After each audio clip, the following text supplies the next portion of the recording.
Mirëmbrëma të gjithëve, mirë se keni ardhur sonte në Top Show, mirëmbrëma ju që po na ndiqni nëpërmjet ekranit të televizionit ton.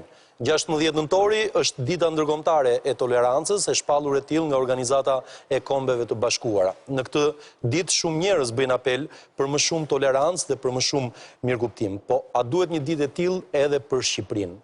A është i drejtë përcaktimi se në fakt ne jemi një shoqëri jo tolerante? Kush duhet të jetë toleruesi dhe kush i toleruari? Pikerisht për tolerancën e munguar, por edhe për tolerancën e dëshiruar, do të flasim sonte në studio me Arian Galdini, pedagog në Universitetin Marin Barleti, kryetar i lëvizjes Projektës. Mirëmbrëma, mirë se erdhët në studio, Arian. Është me ne gjithashtu Arian Galdini, politikan, përfaqësues i Forumit për Demokraci dhe Etik. Mirëmbrëma, Arian, mirë se erdhët sonte në Top Show. Është me ne gjithashtu doktor Ledi Shamku, gjuhëtare në profesion, por është gjithashtu deputete e Partisë Socialiste. Mirëmbrëma, mirë se erdhët në studio. Mirëmbrëma, Shamku. Doktor Grida Duma, zëvendës ministre e integrimit, në fakt, zonja Duma sapo është kthyer edhe nga sot është kthyer dhe ka ardhur drejt në studio e freskët fare nga një aktivitet në Sarajev që si qytet është, le të themi, ka qenë qyteti simbol i tolerancës në Jugosllavinë e dikurshme, por është edhe simbol i freskët i intolerancës. Mirëmbrëma, mirë se erdhët në studio. Zonja Duma. Është me ne gjithashtu profesori asociuar Tonin Gjuraj, prorektor i Universitetit Evropian Tiranës. Mirëmbrëma, mirë se erdhët në studio, profesor Gjuraj. Doktor Nebip Bardhoshi, antropolog, autor i librit Gurt e kufinit, ku prek në fakt disa prej këtyre çështjeve të shoqërisë që kanë të bëjnë edhe me intolerancën. Mirëmbrëma, mirë se erdhët në studio. Okej, këta janë ftuarit tanë. Në fakt, sot rreth mbasdites, rreth orës 5 mbasdites, është bërë një aktivitet në sallën e Akademisë Arteve, pikërisht në lidhje me tolerancën. Kristo dhe Ariani Galdini kanë qenë, le të themi, organizatorët, apo jo. Ka folur presidenti, mediat në edicionin e lajmeve u përqendruan shumë tek fjala e presidentit në këtë aktivitet. Le ta ndjekim materialin dhe kthehemi me njëherë në bisedë.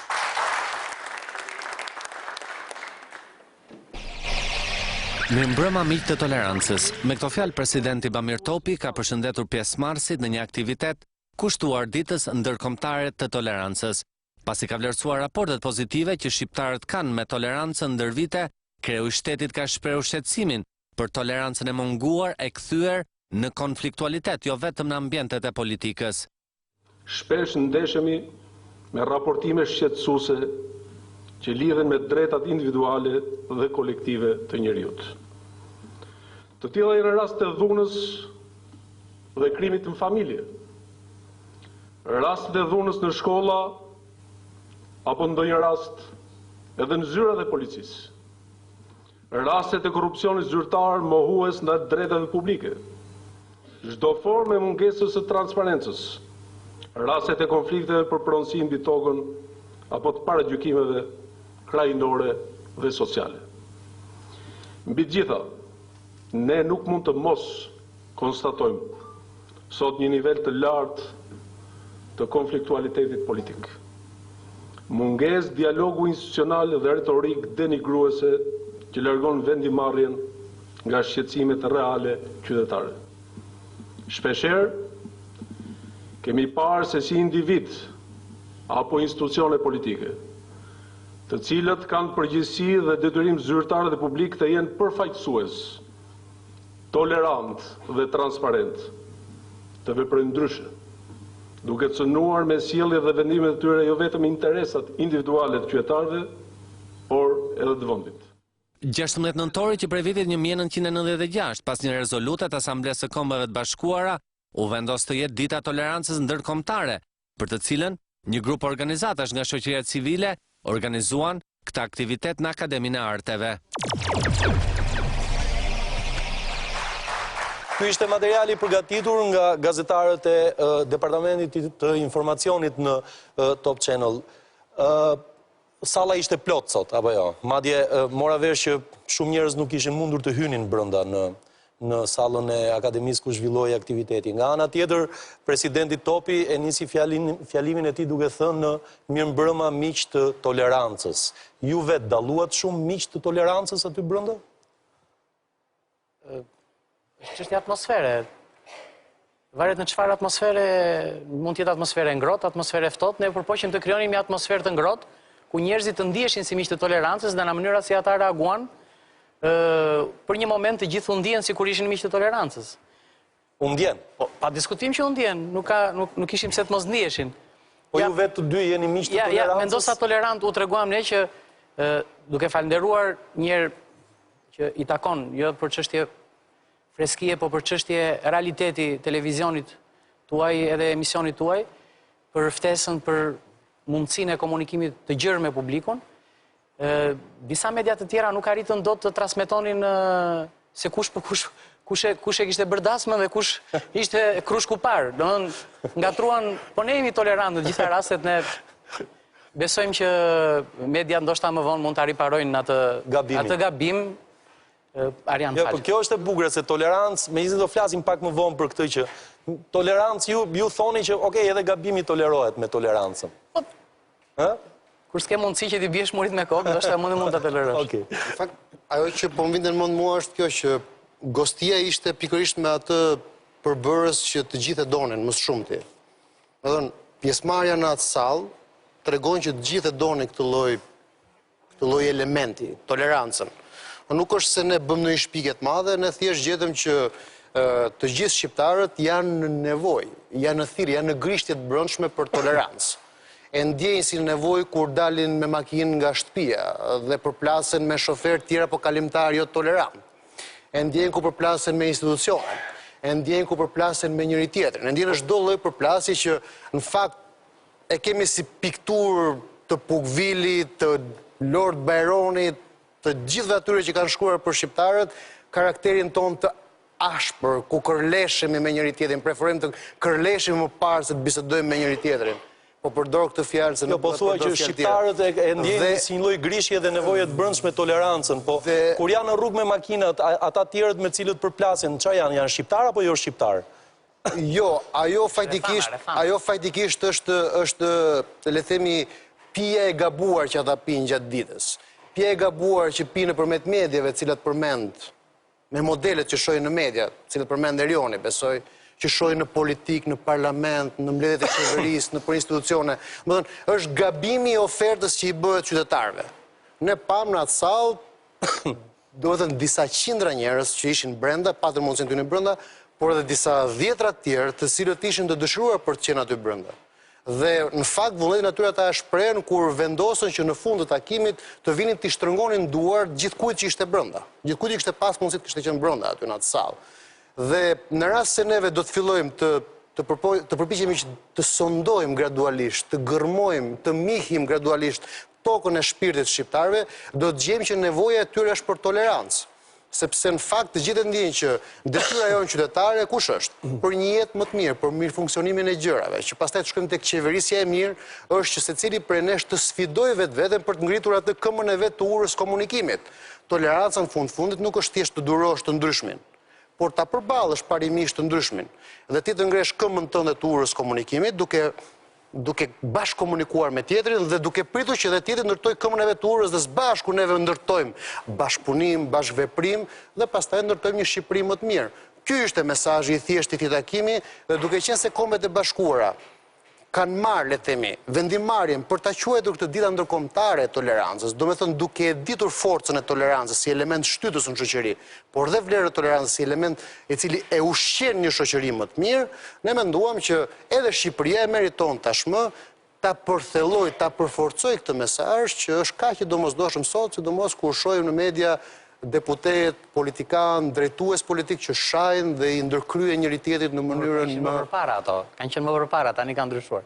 Po, shpresoj, flasim më tutje për to. Nebi, jemi shoqëri tolerante apo jo tolerante? Unë kam vështirë me vendos shoqërinë shqiptare dhe cilësojnë tolerantët se jo mrapa. Unë njoh shqiptar shumë tolerant, njoh edhe shqiptar jo shumë intolerant.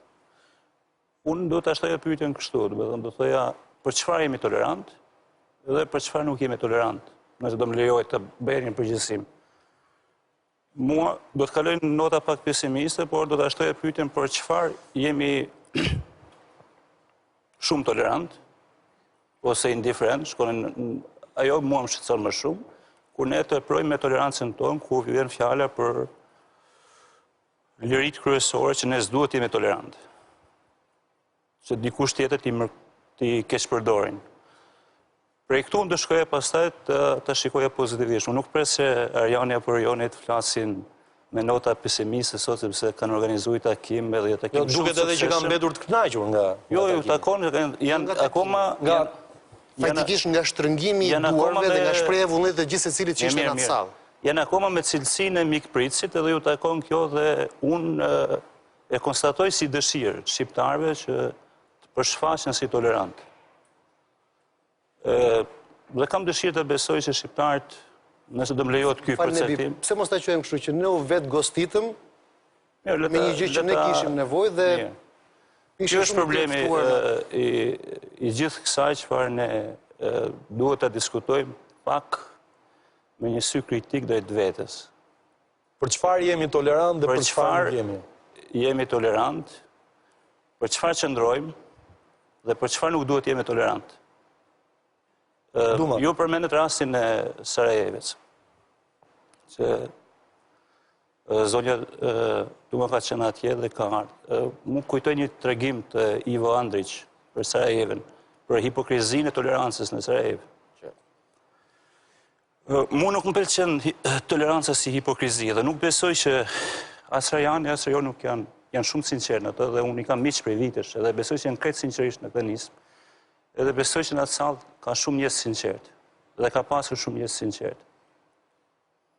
Problemi është për te kësaj, a mund të shndrojmë ne tolerancën si besim, si gjuhë, që da besojmë plotësisht. Kjo është çështja. Dhe jo ta bëjmë gjoja për hir të modernitetit perëndimor që Organizata e Kombeve të Bashkuara apo dikush tjetër ka thënë që kjo është mirë tjetër. Të vinë si lëvizje siç ka është sot. E plot, si një gjë e brendshme. Mua më mjafton që dy miqtë e mi, kam garanci miqësinë, që janë sinqertë në nismën e tyre. Nuk kam garanci për gjithën, por ama kam garanci që nisma ka qenë e plot, gjenuine, se e kanë besuar. Po kjo garanci vjen prej, unë e kam vetë këtë garanci për shkak të miqësisë dhe garancisë kaq viteve dhe jetës se këta dy si miq dhe si profesionistë në fushat e tyre e kanë përshfaqur dhe jetojnë. Por në krahun tjetër, kur flas për shoqërinë shqiptare, me gjithë dëshirën e madhe që kam për t'i dhënë gjithë cilësitë më të mira kësaj shoqërie, për cilën unë i përkas, dua apo s'dua, e kam vështirë t'jap këto cilësi. Sidomos adjektivin e tolerancës, e kam shumë vështirë. Është çështje shumë e madhe çështja e tolerancës. Do fillojmë ta mbledhim nga pak. Është pafundme si çështje. Unë do përpiqem të flas një herë për ato që quajmë parime të logjikës tolerante. Autorët që kanë shkruar janë pafund, duke nisur nga logjika e letrarëve dhe pa diskutim dhe mendimtarëve. Jemi detyruar të referohemi për të pasur më kredibilitet në gjërat, jo për thënë që kemi lexuar shumë apo kemi lexuar pak. Se nganjëherë bëhemi dhe ne hipokrit ke kjo logjika. Nietzsche thoshte ekziston mënyra ime, ekziston mënyra jote, mënyra e drejtë, mënyra korrekte, mënyra e vetme nuk ekziston. Atëherë je detyruar të kuptosh që këtu asnjëri s'ka drejtën supreme, mirë, por problemi është kush ka drejtë, cila është mënyra e cila është e drejtë. Në planin individual, pa diskutim që secili subjektivisht ka drejtë mënyrën e vet. Por kur vjen çështja në shoqëri, kjo ke një nevojë për një sistem referimi, përkundrejt cilës të ndërtosh sa rregulla loje, i cili në historinë e njerëzimit nuk është ndërtuar nëpërmjet tolerancës, është ndërtuar nëpërmjet konfliktit. Domethënë, janë përplasur dy palë, qofshin këto grupe interesi, individ, lidera, heronj, Fitoria ka vendosur të drejtën. Fitoria në kohrat paramoderne ka vendosur të drejtën, në kohrat moderne kur filloi shteti së drejtës, u vendosën rregullat e lojës që respektonin diçka më shumë se sa thjeshtësisht fituesin. Pra respektonin dhe drejtat e njeriut si një paketë më Në këtë moment, mua më vjen ndërmend një tjetër thënie e Çers, të mos gaboj, që thotë tolerantë janë ata që s'kan bindje. Sepse koncepti tolerancës prandaj themi shumë problematik. Domethënë tolerant, çdo më thënë tolerant. Për shembull, nga ana tjetër John Rawls dhe Russell kanë diskutuar një gjë shumë të madhe. Në princip thotë tolerantët janë intolerant ndaj atyre që nuk janë tolerant. Mirë. Kështu që jemi Nxënës të Russellit jemi më të Kështu menduar që problemi i tolerancës është diskutim shumë i madh. Po të flasim në kategoritë mëdha sociale, para epokës moderne qytetëri me tolerancën e kishin të logjikës së antikitetit grek. Përsëri, do t'ju bombardoj pak me shprehje për t'ju kontekstualizuar në ato ngjarje ose në ato rrethana. Aristoteli thoshte vetëm një mendje edukuar mundet të mbllaçisë, të përpunojë një mendim me cilin nuk bie dakord. Duhet të jetë një mendje edukuar, e mirë formuar që ti të mbllaçisësh një mendim, por çfarë ka qenë dia në kohën paramoderne është shumë e ndryshme me dia në kohën pas periudhës antikitetit e pas periudhës mesjetës është shumë e ndryshme. Dia e sotme është dije konsumiste. Në kohët e sotme, për shembull Izaja Berlin thotë, njerëzit nuk lindin budallënj, por njerëzit lindin ignorant, por bëhen budallënj nga edukimi modern. Edhe kemi një përplasje iderash të pafundme për të folur për tolerancën. Domethënë, a është njeriu i edukuar më tolerant? A duhet të jetë njeriu pafund tolerant? Për shembull, Nietzsche kritikon pafund tezën e Krishter. Dhe thotë, okay, kur të gjuajnë njërën faqe këse faqen tjetër. Nëse në rrethanshmërinë tënde sociale, ti ke një palë individ të cilët nuk e kuptojnë këtë si vlerë tënden, po e kuptojnë si mos vlerë tënden, si dobësi tënden, a ke një faqe të tretë t'ja kthesh? Jo, i kthem prap faqen e parë. Prap faqen e parë dhe vazhdojnë me këtë logjik. Problemi është çfarë ndërton në përfundim me tolerancë. Dhe në fund fare vim përsëri ke një quotim tjetër i Dalai Lamës që thotë praktikimi më i mirë i të qenurit tolerant është kesh armiq. Çështja është që sepse ti bëhesh tolerant kur fillon dhe ke përplasje dhe mëson të falësh disa gjëra. Dhe me këti Grida, po të duam ne mund të na ndihmosh sot. Na ndihmosh sot. Marrim pik. Kështu që tani kemi dy momente dhe unë do ta ndërpres për t'i lënë kolegët për të folur, jam këtu dhe dua të theksoj këto. Në qytetërimet e dikurshme kur dia kishte vlera jo thjesht informative siç jemi sot, toleranca vinte si një brendësim i dijes. Sigurisht këtu flasim për atë pjesë të shoqërisë e cila ishte e përfshirë në procesin e dijes, flasim për një 10% të bëjmë me shumë indikative. Ndërkohë që në qytetërimin modern, ose më mirë toleranca e shumë diskutuar perëndimore, është toleranca indiferente. Do me thënë, është një sinonim indiferencës. Do me thënë, unë respektoj kufit, flasim për botën e cila në një farë mënyrë ka një lloj mekanicizmi në respektimin e sistemit të së drejtës, unë respektoj kufit, nuk më intereson të kuptoj diversitetet, në qoftë se do më duhet të kem një negociat interesash, qofshin këto intelektuale apo materiale, në atë moment do filloj të kuptoj, të kategorizoj ty si qenie dhe do më duhet sa s'bën të të njoh, dhe në momentin që do më duhet të të njoh, filloj të kuptoj diversitetin. Por në përgjithësisht, sistemi i së drejtës i ngritur në botën perëndimore është një sistem i ruajtjes së kufive. Dhe her pas here ne kemi këtë problem në terma të filozofik të diskutimit, toleranca sot me sa e ndryshme është nga toleranca dikurshme, e cila presupozoj që do të vinte si një vlerë brendshme. Dhe nënkuptonte domosdoshmërisht një problem shumë të madh, që njeriu, nëse nuk kishte një ekuilibër dhe paqe me vetveten, nuk mund të ishte tolerant me tjetrin. Tani këtu jemi në shoqërinë shqiptare. Flasim njëherë nga perspektiva individuale, sa në paqe dhe në ekuilibër me vetveten ndjehet qytetari shqiptar në mundësi që të fali tolerancë, sepse është sakrificë toleranca, është një sakrificë ndaj vetes, duhet lëshuar për të pasur mundësi që ti, dhe kjo nuk bëhet në terma altruist, nuk bëhet për tjetrin, bëhet sepse nesër ti kërkon po të njëjtin kthim monedhe. Në momentin që ti do kërkon të respektohesh, duhet të respektohesh dhe në këto kontekste do të alim tani te mirëqenia e qytetarit shqiptar dhe këtu tash do hym në një diskutim tjetër. Hym në atë diskutim. Shamku, jemi të kjo, do të thënë, dhe Grida në fakt me thënjet dhe kundërthënjet, me prot dhe kundër tolerancës një lloj kuptimi, e trazoi këtë. Ç'është toleranca në vetvete një? Domethënë që ta nisim nga kjo. Çdo me thënë të tolerosh. Dhe kë toleron? Qartë. Tani unë po i qasëm për nga aspekti profesional, se besoj që të kuptuarit e fjalës është kuptuarit e të konceptit. Dhe për një thjeshtime etimologjik, në të vërtet, fjala tolerancë ka në thelb një rrënjë indoeuropiane, tal, që rri për të dhënë shembull tek fjala Atlant për shembull ose Atlas që i themi ndryshe, që kjo tal do thot mbaj, peshoj, duroj, ngre. Sikurse veganit Atlas ju dha ndëshkimi që të mbante botën mbi duar. Përpasoj kuptimi primitiv i tolerancës i pari, ai përpara se të ndërtoheshin shtetet demokratike, ka qenë thjesht ai me duru. Me duru. Do me thënë, s'ke që bën, ai tjetri është aty, ti duroje. Duroje në kuptimin që duroje mos i bëj keq, por është një pozicion paksa cinik ky, sepse është i rreshtuar, koncepti rreshtohet nga ana e të madhit dhe të fortit, po themi të mbretit ose të gjithë pushtetshmit që i këshillohet ta duroj atë tjetrin. Do me thënë, po një mënyrë tjetër është përfill ose e lën hiset vetë.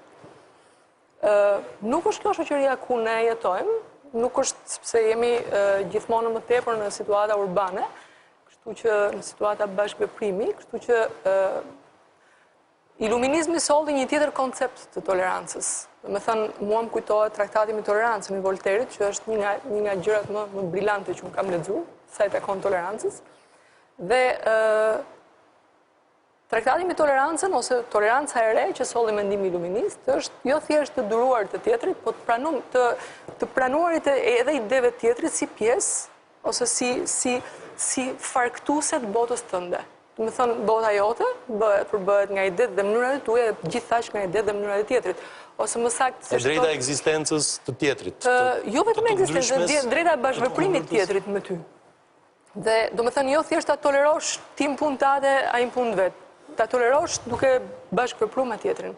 Dhe shpreha lapidare për këtë e Voltairit është kur i drejtohet një kundërshtari, thotë unë urrej atë që ti thua, por do të përpiqem qoftë edhe me koston e jetës time që ti të kesh drejt ta thuash.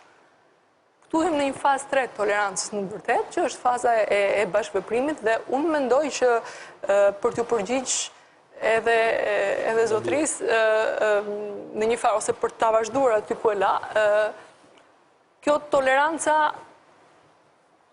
faza e bashkëveprimit pikerisht të shëron edhe nga shndrimi i tolerancës në indiferencë. Do me thënë, lëngata e tolerancës deri në atë pikë sa që ti të mos ndjehesh për ato që quhet shkeljet e lirisë tënde, shkeljet e lirive tua themelore, sepse nuk është thjesht me duru, po është thjesht me bashkërëndu, me vepru. Sa i takon shoqërisë shqiptare, unë nuk besoj se ne jemi kështu Kaq të paqt. Jo, nuk besoj se jemi kategorikisht mungesë tolerante, nuk besoj se kemi diçka gjenetike që na bën ne, po themi, shpirtrat flakt. Unë besoj që janë disa kushte historike tonët që sjellin edhe në këtë, si me thënë, tiparet tonat përbashkësisë të përbashkëta, do të thënë, shoqërisë shqiptare. Sepse për shembull ku jemi dhe ku s'jemi tolerant. Ne jemi tolerant në bashkëtesën fetare, po duhet me kuptu pse jemi tolerant bashkëtesën fetare. Jemi sepse po të mos kishim qenë tolerant, do ishim shujt si kombë. Do me thënë një gjë shumë e madhe, shumë për mbi ne, na ka bërë që ta farkojmë ndërmoti këtë bazë tolerance. Po nga ana tjetër, duhet të them edhe këtë fakt tjetër, që ne kemi procesi urbanizimit në Shqipëri, në vise shqiptare, ka ndodhur shumë më vonë se në botën rrotullnesh. Më thënë ai nisi, pastaj u ndërpre në kohën e Enver Hoxhës, sepse kontrollohej çdo lëvizje e fshatit drejt qytetit, ngriu, do me thënë, dhe pastaj nisi vrullshëm pas viteve 90. Procesi toleranca lind në hapësira të ngushta siç është qyteti, ku je detyruar të japësh të marrësh me tjetrin, ku je detyruar të shkëmbesh ditën me makina, ku je detyruar të mos ngresh zërin sepse ke komshiun ngjitur, nuk lind në hapësira, është pjesë e qytetërimit, toleranca, nuk mund të lindi në hapësira, po themi, të izoluara dhe të shpërhapura sikurse është fshati. Njerëzit parak, shpellakët, kanë qenë të tillë që për një mos pëlqim që kishin ndaj të afërt me të, gjunin kokës me çomange. Kjo nuk ndodh në qytet. Ju do thoshte që bënin dhe kuvendin. Ku vendonin dhe... Ato ishin kanunet, pastaj. Jo, aty jemi më vonë, nuk jemi tek shpellarët, tek ajo pjesë. Ato janë lisit, por gjithsesi, sa më shumë, edhe përplasjet ndodhin pikërisht midis kulturave ndryshme dhe qytetërimeve ndryshme dhe ku ndodhin qytet. Po unë jam e bindur që sa më shumë të ecim të rrugën e urbanizimit dhe të qytetërimit, aq më vetiu do vi toleranca njësoj dhe këtu të nesër. Nuk ka arsye pse të jemi ndryshe. Nuk për ndryshe, po të mos e kishim do na lexoja i bishti që pandej dikur. Megjithatë dua një opinion fundit të gjurejt në këtë pjesë të parë të emisionit. Duat të të kthej pak mbrapa në kohën në periudhën kur isha ambasador i yni në Izrael. Jam i bindur që në atë diplomacin, si ta quajmë, promovuse, diplomacia aktive për Shqipërinë atje, dy janë gjërat që ke përmendur më shumë, që janë natyrisht izraelitët i kuptojnë shumë mirë, një që ka të bëjë me tolerancën fetare brenda për brenda Shqipërisë, dhe e dyta që shqiptarët kanë qenë jo vetëm tolerant, por edhe kanë rrezikuar jetën e tyre duke mbrojtur ebrejt në kohën e luftës dytë botërore. Dy element që besoj i ke propaganduar aty. Kjo është një problem krejt tjetër. Është lidhur me atë çfarë po diskutojmë sonte, por unë jam përpjekur patjetër, sepse është pjesë e detyrës funksionale, si thosh të një ambasadori së bashku me stafin, si thosh të promovohen ato vlera, qoftë tradicionale, qoftë aktuale të vendit tënd. Por nuk është si njiheshin mirë nga opinioni publik atje. Ne përpiqeshim po janë dhe dy gjëra të cilat ata mund t'i kuptojnë shumë mirë kur ja thua, sepse kanë probleme me arabët, ka të bëjë dhe me intolerancën fetare, dhe natyrisht kanë kujtimin e Holokaustit që është... Po kjo Alban na sjell ne në debatin nëse vërtet ne si vend, si kom, si shoqëri kemi nevojë që të jemi tolerant. Problemi i tolerancës ndërfetare tek ne është, natyrisht mund ta trajtojmë këtu, por është u përmend nga Ledi pak, por është shumë kompleks për hir të vërtetës. Kur diskutojmë tolerancën ndërfetare, unë guxoj të them që është pjesë atyre vlerave që quhen vlera kulturore tradicionale të shoqërisë shqiptare, që për mu me tepër i dedikohet si tush etnopsikologjisë së shqiptarëve se sa kontributit që mund të kenë dhënë vetë feta apo lidershipi fetar në të kaluarën dhe sot. Natyrisht ata kanë kontributin e vet, por besoj që ka faktor, ka arsye të tjera. Kështu që është një çështje në fakt që meriton një diskutim me vete. Ajo që unë dëshiroj të them është se ne në këtë kontekst, kjo është një vlerë dhe ne duhet ta promovojmë fort. Madje do ta konsiderojmë jo si një model specifik si tush, por si një normalitet, si një natyrshmëri, pra mos bëjmë përpjekje të pafundme si tush për ta konsideruar si një model sjellje të konstruktuar socialisht, por është normalitet, apo jo, është natyrshmëri, pra toleranca është, nuk kërkohet, normaliteti është, nuk kërkohet. Natyrisht konflikti mund të jetë kërkuar, por po t'i referohemi të kaluar se është kërkuar më tepër rastin e shqiptarëve nga tuajt. Kështu që megjithatë, kjo është, unë e konsideroj vlerë, është shumë pozitive. Vim tani tek problemi se çfarë do ndodh nesër pas këtij aktit, që ka dhe simbolikën e vet, dhe për cilin janë për t'u lavdruar, pra qoftë Ariani dhe qoftë Zoti Kristo, të cilët me atë që kanë realizuar sot, pra është një moment i dobishëm, është diçka pozitive, por puna është se çfarë do ndodh nesër. Ajo që unë kam parasysh është fakti se nëse toleranca tek shqiptar, tek ne është prehi. Është prehi demokratike. Pra, në kontekstin e sotëm, sidomos pas vitet 90 kur rritet shumë diversiteti social, kur Shqipëria është një vend tipik multifetar, ku ka pas konfliktualitet, ku ka marrëveshje dhe mosmarrëveshje dhe janë të natyrshme, edhe nuk mund të shmangen, çështja është që tani të qeni tolerant, do ta mësojmë apo e kemi? Apo e kemi. Cili është roli institucioneve sociale pastaj, dhe ndoshta në këtë kontekst pra ja vlen që ne të diskutojmë. Personalisht mendoj që duhet konsideruar pra toleranca të qenë një shprehi demokratike. E kemi ne. Pra nuk e di nëse e kemi. Nëse nuk e kemi, hajde ta mësojmë. Në tërësi mendoj që nuk kemi shoqëri tolerante. Në tërësi. guxoj të them, natyrisht është vështirë të madhe si shta ne biu, dhe duhen pa natyra çështjeve, mosmarrveshjeve, por në një nga le të themi problematikat më simbolike që kanë të bëjnë me intolerancën, siç është ndarja fetare, ne pikërisht aty e kemi shprehi. Ato thatë pak më para, po jo. Është diçka që është vlerë, është vlerë, jo, po nëse flasim për tolerancën fetare, tek shqiptar, kur vjen puna për gjërat e tjera, ne e harrojmë këtë, qoftë edhe këtë lloj vlerë. Është tjetër koncepti i vlerës, është tjetër koncepti i parimit, qoftë vlerë demokratike apo parime demokratike, është tjetër koncepti i shprehjes. Shprehi do të thotë veprim i përsëritur. Sa ne nesër, pas këtij akti që ka ndodhur sot, dhe në jetën e përditshme, çdo ditë secili prej nesh, e ka këtë si një veprim inherent, pra të brendshëm, dhe përsërit atë në mënyrë të natyrshme, pra.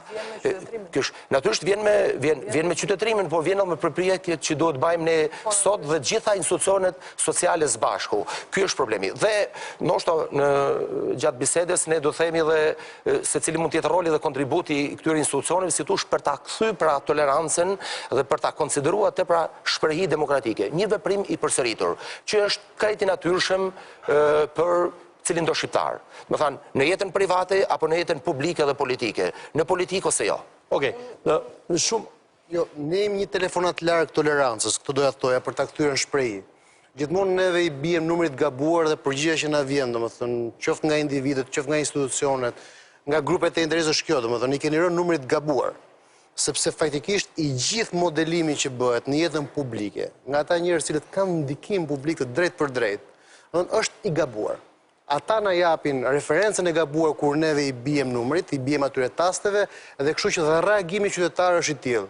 Unë them që në rast se ne gradualisht do fillojmë të biem numrit të duar, ata cilët janë mendje ndriturit, dua ta them këtë fjalë, domethënë ata njerëz cilët janë të shkolluar dhe kanë përgjegjësi publike dhe e kthejnë këtë përgjegjësi në detyrim ndaj publikut, ata duhet gjithmonë të orientojnë dhe edukojnë dhe të hapin rrugën drejt numrit të duhur.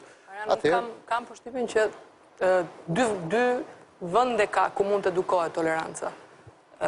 On familje, on shkollë. Tani, në familje është shumë vështirë të ndërhysh për të edukuar me tolerancë, sepse prindit nuk kaktrojnë, prindit thjesht japin shembullin e vet personal. Dhe edukimi i tolerancës në familje do të vijë kur të rritet gjithë niveli i shoqërisë. Domethënë, kur prindrit ose ata në moshë madhore, që janë ata në të vërtetë që japin parët mesazheve tolerancë ose shërbejnë si model tolerancë ose jo, të jenë, po themi, qytetruar deri në atë pikë sa ta përdorin si profesori si shprehi në mënyrë të vetvetishme tolerancën, të jetë pjesë e sjelljes tyre. Ndërsa në shkollë, po, shkollë duhet filluar fort. Në shkollë duhet filluar fort, madje mësuesit duhet të... Apo të vazhdojmë, jo, nuk ka problem. Në qofse më lejon... Ta mbaroj mendimin tuaj, mësuesit pikë së pari duhet të futen në programe të veçanta për të edukuar se si ta ushtrojnë tolerancën si mënyrë të sjelljes në shkollë, në mënyrë që të shërbejë dhe si model. Dy gjëra mungojnë, më fal Alban, edhe e thash. Dy gjëra mungojnë në edukimin shqiptar, edukimi civik dhe edukimi moral. Nuk po them fusim fen në shkollë. Por të gjejmë një mënyrë për të vendosur disa parime si mund sillen. Është debatueshme kjo, por ndoshta mund ta vazhdojmë pjesën tjetër. Vazhdojmë në pjesën e dytë të emisionit, ndërkohë që një personazh shumë simpatik, miku im Dom Gjergjmeta, më dërgon një mesazh po na ndjek dhe thotë: "Do doja të pyesja pjesëmarrësit, a mund të ketë tolerancë ndërmjet kulturash identitare? Apo duhet me heq dorë nga pak prej identiteteve për me qenë tolerant?" I kthehemi pas pak edhe kësaj. Publicitet rikthehemi.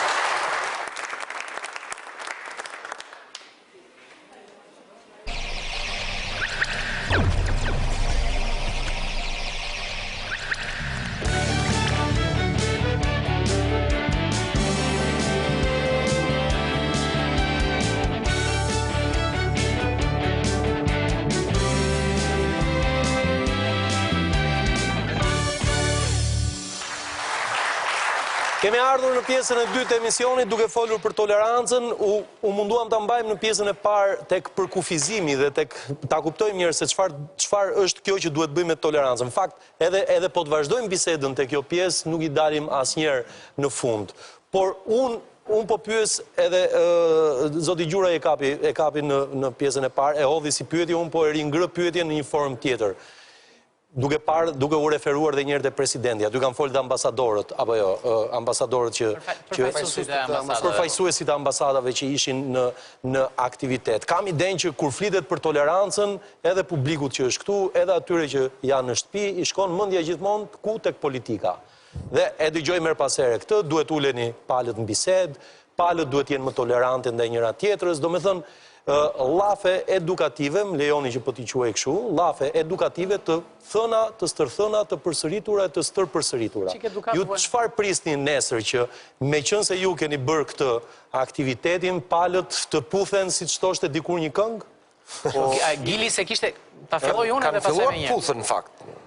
Jo, se... Po ata janë bërë si puna atyre dashnorëve që sa duhen dhe urren, edhe rrinë më shumë duke u zënë se sa duke u puthur.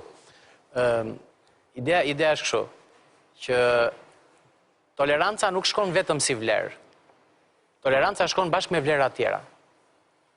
Toleranca shkon bashkë me dialogun, shkon bashkë me komunikimin, shkon bashkë me respektin, shkon bashkë me pranimin, pra nuk është një set, nuk është vetëm një fjalë, është një grup i tërë virtytesh, të cilat përfaqësuesit, të paktën përfaqësuesit që ishin sot në aktivitet, i përmendën gjëre gjatë.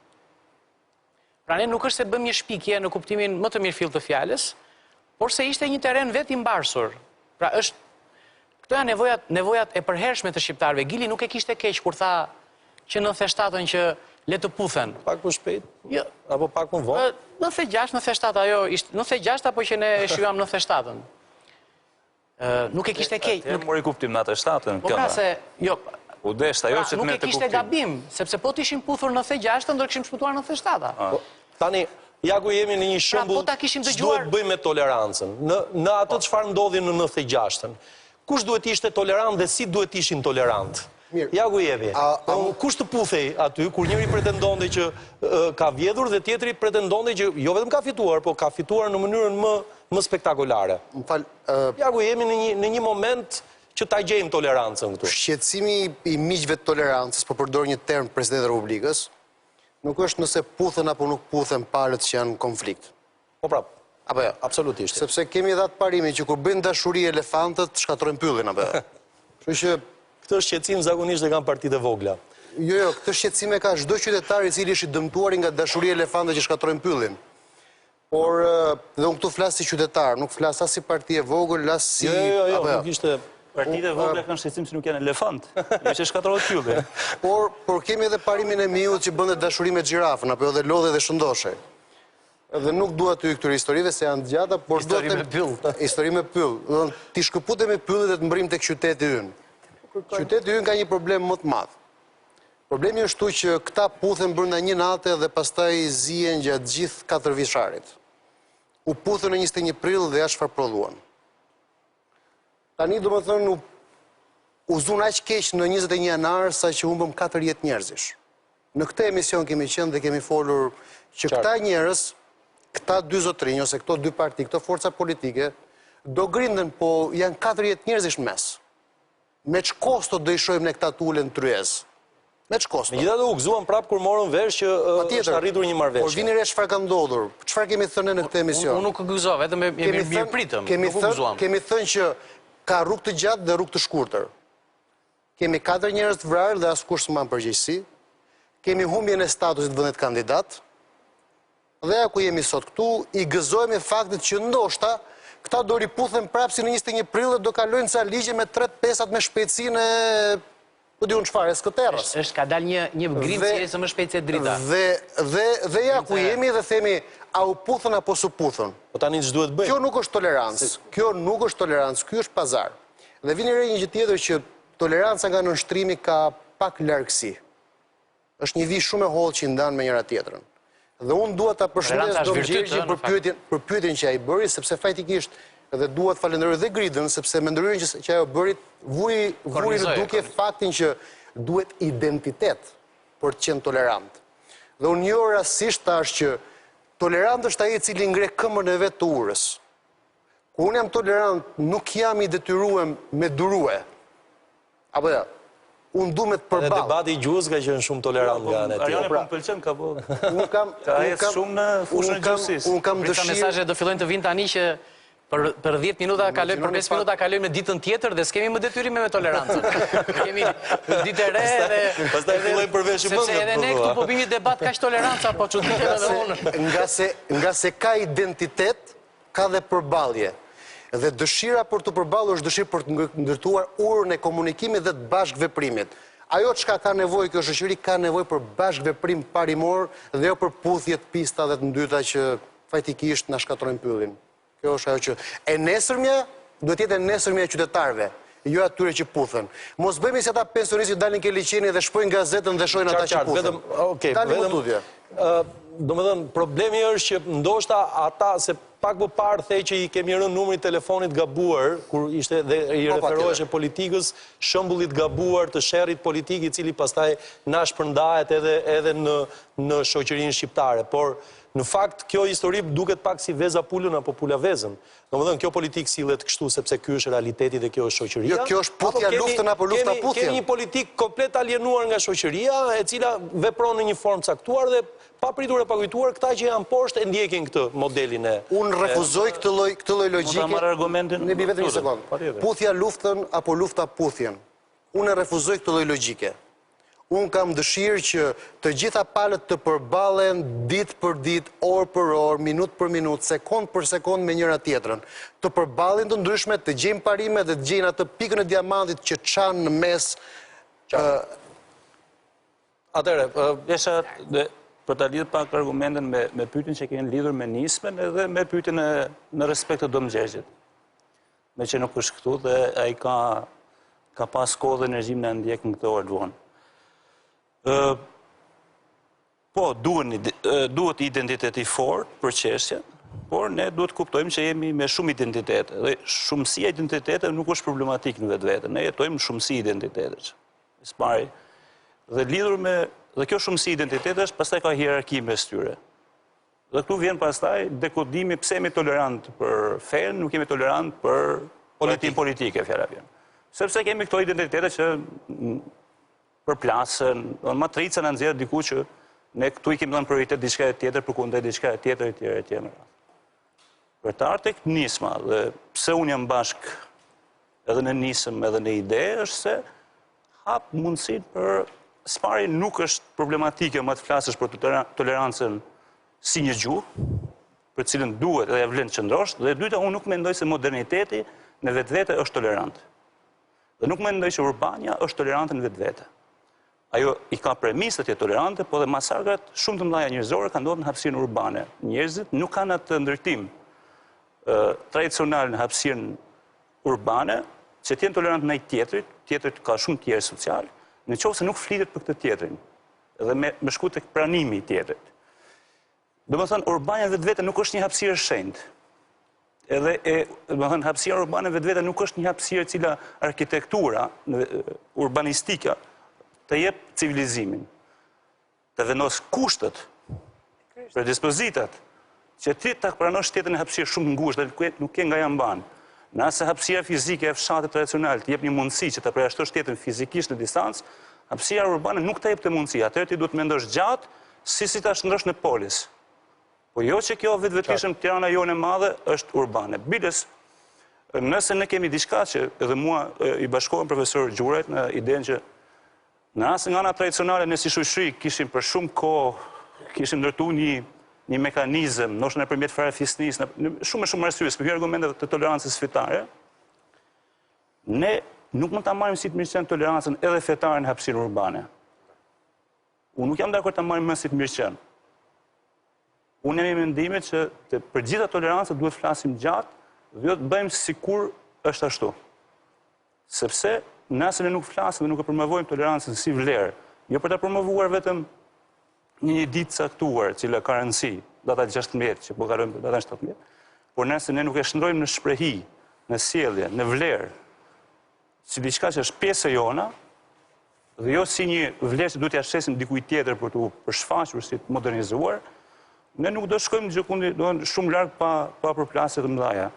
Nuk është më shoqëria kombëtare, shoqëria e cila mund të analizohet. Ne kemi ide që futen nga të gjitha mënyrat në këtë shoqëri, të cilat ne kemi 20 vjet dhe kjo brezni e re është vetëm 20 vjeçare.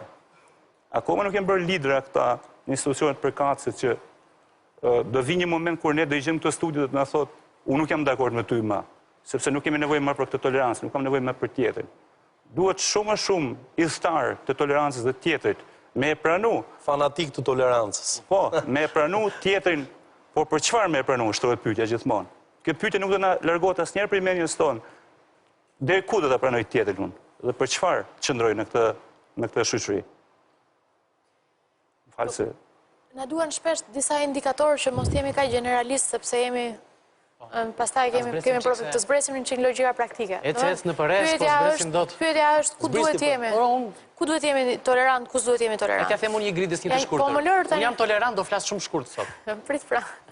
Atëherë lërli. Jo, lash. Kjo ishte toleranca. Më ndërpreu me të tolerancë. Ky hoqi dorë nga një pasion i tij për të folur. Hoqja dorë na e fol më afër. Po ke folur sot pra gjithë ditën aty. Je lodhur. Nuk gënjehet grida me këtë lloj tolerancë. Ke folur sot. Tash çështja është fjalimi i presidentit për shkak, ose të marrim ca shembuj që i kemi afër. Filloi dhe në fjalimin e tij tha duhet të jemi më paqësor, më tolerant etj. Mori një shembull, tha ka dhunë edhe në zyrat e policisë. Tu tash është një tmerr i madh, flitet më për tolerancë këtu. Qofse një president thot ka dhunë në zyrat e policisë, tu s'ka logjik tolerancë. Këtu duhet të ketë dhunë për dhunën. Duhet të ketë një ndëshkueshmëri për atë dhunën që ndodhet aty brenda. Nuk është një kategori e tolerancës kjo gjëja. E tha si shenjë intolerancës, duhet jemi tolerantë. Po s'ka lidhje fare me tolerancën, kjo nuk është, domethënë, të ndajmë tolerancën nga detyrimet. Unë jam dakord me atë që zonja Shamku tha më përpara që vjen si një ekzigjencë urbane. Ai e përmendi si shembull të intolerancës. Më le të shkoj ke logjika. Po nuk është intoleranca ajo. The që s'do flasësh. Nuk është intoleranca ajo. Nuk, domethënë, çështja e ligjit, sanksionit, detyrimit nuk është çështje toleranca. Nuk mund të imagjinojmë ne që do ketë tolerancë në konfliktet politike, se janë konflikte që kërkojnë pushtet. Tolerancë nuk mund të ketë. Ç'së mund të ketë? Nuk mund të ketë tolerancë. S'ka në Zvicër? Flasim parimisht. Edhe në parimisht. Flasim parimisht dhe pastaj do flasim me statet e zhvillimit një vendi, pastaj flasim për Zvicrën, se ne kemi edhe një vend si Belgjika që ka 2 vjet pa qeveri. Këto janë statet e zhvillimit të një vendi, po kur dy parti kërkojnë, edhe fakti që s'ka qeveri, këto të thotë që ka një konflikt aty brenda, sidoqoftë. Konflikti është, po shteti vazhdon. Po, aty pra do dalim. Pra, logjika e tolerancës në mënyrë metaforike në logjikën politike mund futet maksimumit tek respektimi i rregullave të lojës. Domethënë, nga përplasjet e dy grupeve të interesit, dalin një parë rregulla loje të cilat neve parimisht duhet të respektojmë se s'bën. Dhe këtu mund flitet paksa për tolerancë në kuptimin që janë rregullave që nuk janë perfekte, i kemi bërë të dyja palët bashk, dhe duhet jemi tolerant për atë pjesë që ligji nuk ka mundësi ta kopësisë totalisht, se po të ekzistonte një sistem që ligjet kodi elektoral do të ishte perfekt, kjo tjetra do ishte perfekt, e ligjet që atëherë mjafton të fusje një letër në kompjuterin e gjykatës dhe zgjidhje çështja. Diku gjithmonë ka nevojë për vullnet human, për njohje të. Tani në këtë kuptim, toleranca do vi pastaj si pasojë një parimi prioritar për palët. Për shembull, thamë ne integrimi. A duhet që ne të cënonim çështjen e integrimit, kur nga 12 detyrat e shtëpisë, 4, 5 apo 6 çështje interpretimi ishin çështje politike. Domethënë, nuk ishin çështje të mjeteve teknike. Atëra, mundesh ne të ishim tolerant të ky prioritet, pavarësisht se kush duhet ishte më shumë, apo etj. Na ngelen në 12 Tash unë këtë diskutimin kur nuk do ta them që europianët nuk u treguan. Sepse jemi ne që po duam të jemi vend kandidat dhe jemi të detyruar që kondicionet e tyre etj. Por jam e bindur që përsa kohë që rregullat e lojës nuk po ndërtohen nëpërmjet një përplasje të pastër. Këtu do dalim tani. Dhe këtu nuk mund të jemi tolerant. Unë nuk jam tolerant në qoftë se mungon një përplasje e mirëfillt principale midis dy forcave. Përmendi Galdini, përballje, do të ketë përballje, toleranca është përballje. Do të ndërtohen disa rregulla loje dhe pastaj toleranca që ngelet në raport me rregullat e lojës që duhet respektosh, ka lidhje me parimet, ka lidhje me prioritetet. Dhe këtu mund të ketë vend për të diskutuar, nëse palët do të mund pra ne të gjithë, do të mund të jenë tolerant tek prioritetet e mëdhaja, të cilat ne nuk i kemi parashikuar në historisë. Ne nuk mund parashikojmë hapin e radhës, nuk mund parashikojmë situatën tonë. Në këtë kuptim, duhet jemi intolerant për të respektuar rregullat e lojës, dhe duhet jemi tolerant kur rregullat e lojës janë thjeshtësisht mjete dhe cënojnë parime më të mëdha. Ky është diskutimi im. Grida ka jashtëzakonisht drejt, por këtu martohet edhe me konceptin që tha profesori. Domethënë ne kemi nevojë profesor Tonini, ne kemi për shprehi. Dhe shprehia vjen atëherë kur loja politike nuk është vetëm lojë për pushtet, e cila përplasjen e ka si lojë të tillë, domethënë që synon që dy partit të kërleshen, të ndërkryen me njëra tjetrën, vetëm që njëra prej tyre të kontrollojë institucionet dhe pushtetet e këtij vendi. Por ama, nëse ne do të shohim që loja politike do të ndërhyjë edhe tek elementi themelor i arsyes pse ekziston politika, tek qëllimi kryesor që ka qenë edhe pjesë e fushatës elektorale, qytetari është i pari, do me thënë edhe për të shërbyer qytetarit, kam përshtypjen që gradualisht do ndërtojmë shprehin. Po për sa kohë do jetë vetëm lojë për pushtet dhe luftë për pushtet? Po në gjeneza shu do jetë ajo. Në gjeneza shu do jetë. Patjetër, po pushtet për të shërbyer qytetarit. Radha opozitës. Ngretuar të lartë. Erioni po bëhet një ndihmës shumë i mirë bashkëdrejtuesi i emisionit. Unë jam i gëzuar se nuk na u prish festa edhe prandaj. Se kishe edhe këtë frikë që mund prishej festa. Si ishte vetëm frikë. Vazhdo mos flasësh shumë se është. Jo, më mbylla. Këtu mos fol më tepër se kaq. Mbylla. E kjo u bë si Ciceroni që meqense s'donte të fliste kundër Jul Cezarit, foli greqisht që të mos e kuptonte asnjëri. Themi dhe në greqisht. Okej. Tani, para zgjitash dua ti ta përshëndes Dom Gjergjin dhe ti përgjigjem edhe pyetjes ti. Siç e mendoj unë, a mund të ketë tolerancë mes identitetesh? Unë mendoj që për t'i qëndru dhe standardit të Bashkimit Evropian i mbaritate Concordia, do me thënë aty ku është dallueshmëria ose të dallueshëm në harmoni, unë mendoj që në këtë optik secili duhet lëshoj nga pak nga identiteti vet, gjithmonë në funksion të asaj që përfiton, duke bërë tjetrin pjesë identitetit vet, por natyrisht pa psu asnjë lloj alterimi. Do me thënë pa humbë boshtin e identitetit vet. Do me thënë në mbrim të bëhemi komplementar vlerash, siç kemi qenë tek e fundit dikur. Po t'i referohemi gjithë legjendave, prallave tona janë po kaq të përkushme me ato greke, me ato prallat e vjetra indiane, etj. Nuk është thjesht çështje prallë, është çështje mendësie dhe përplotësimi, komplementarizmi. Kështu që në këtë pikë le të kthehemi mendrisht aty ku kemi qenë dikur, përpara se ky vend kalon të shumë ndeshtrasha. Kthehemi në atë pikë ku gjithë plotësonim njëri tjetrin dhe gjithë jepni me merrni në mendësi, në rrafsh me njëri tjetrin. Ndërsa sa i takon politikës dhe sa i takon rregullave të lojës dhe përplasjes, tani ne sapo kemi hyrë politikisht një fazë përravitje si rezultati gjendjes skandaloze në cilën ndodhet Shqipëria. Dhe kështu që unë nuk dua të bëhem Kasandër, por nuk dua të prish të dal nga radha në këtë radhë kompromisi. Se tani është momenti më i bukur që radhët të shtrëngohen, del në radhë. Në këtë radhë kompromisi. Lëse. Është vërtet shumë i gëzuar. I gëzuar apo i gazuar, nuk e di. Ky uji ishte me gaz. Kam frikë se entuziazmi tepër po bën intolerant. Jo, më pse po t'i lëre të shpreh? Në momenti që këta bashkohen, pra e di ku e kam. Jo, është edhe çështje teknologjie. Në momenti që këta afrohen për të bërë diçka bashk, ne duhet të inatosemi edhe më shumë se më përpara që këta ta bëjnë atë gjën. Aman. Vetëm inatosuni se... Ne po s'na dëgjoni juve. Ne duam të vijmë në parlament të themi na i laf për ato gjërat që janë qytetarët në kuriz, edhe ata për 2 sekonda kalojnë ligjet. Kupton edhe? Jo, nuk është tamam ashtu. Jo, s'është tamam ashtu, po është edhe më keq. Madje, si pasojë një nuk di humbje besimi apo kalimi një kohë periudhë shumë gjatë në diktat, apo çështje prishje hierarkisë vlerave, shoqëria shqiptare vuan pikërisht në kjo. Nga kjo pseudo-tolerancë është shndruar në një indiferencë dhe në një ç'm duhet mua se ç'bëj unë, dhe për pasojë në këtë pikë nuk ngjajmë fare me vendet rrotullesh. Po edhe kjo është çështje që do vi përmes edukimit edhe sensibilizimit. Ndërsa sa i takon është një nga instrumenta shpejt. Unë besoj shpejt. Po më kanë dalë dyshime të bardha më. Shiko, nuk mund të kapërcejmë brenda ditës ja pse për kushtetuta për 12 orë. Pa, shpejt, më shpejt. Ne e lam... Kupton se Ne lam Çështje shpejtësie. Bëhet kjo me ligje, thua ti? mund të Si s'bëhet me ligjet? Orion, a mund të Pa tjetër, jo për ligjet, jo për ligjet. As për dhunën e policisë. Prit mos unë fola. As për dhunën e policisë në zyrat e policisë. Shpejt, ben, këto vjen shpejt. Ja ta Atëre.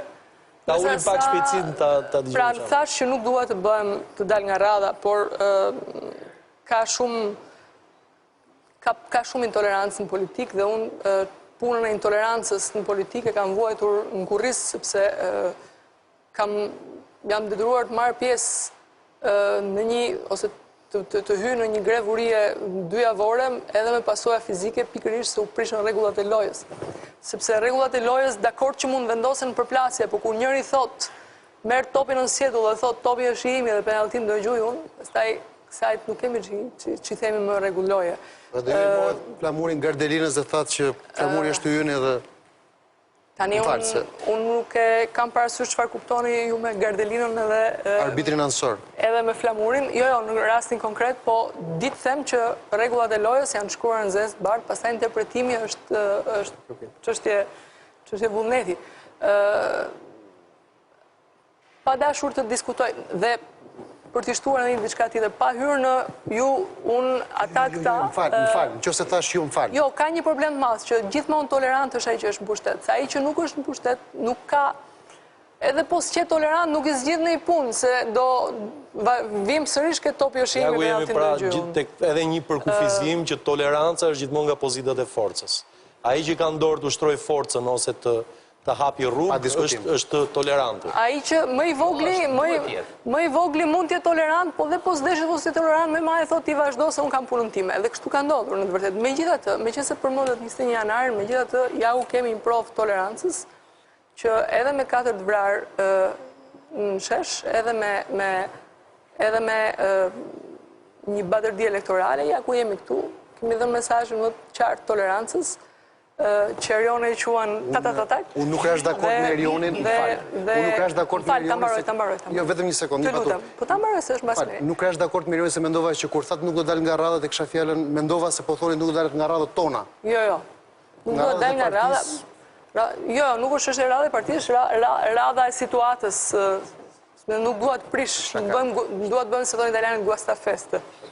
Por, pavarësisht se unë për vete i qëndroj faktit që toleranca është edhe ushtrim të drejtash. Në shtrath parë ushtrim të drejtash, dhe me thënë.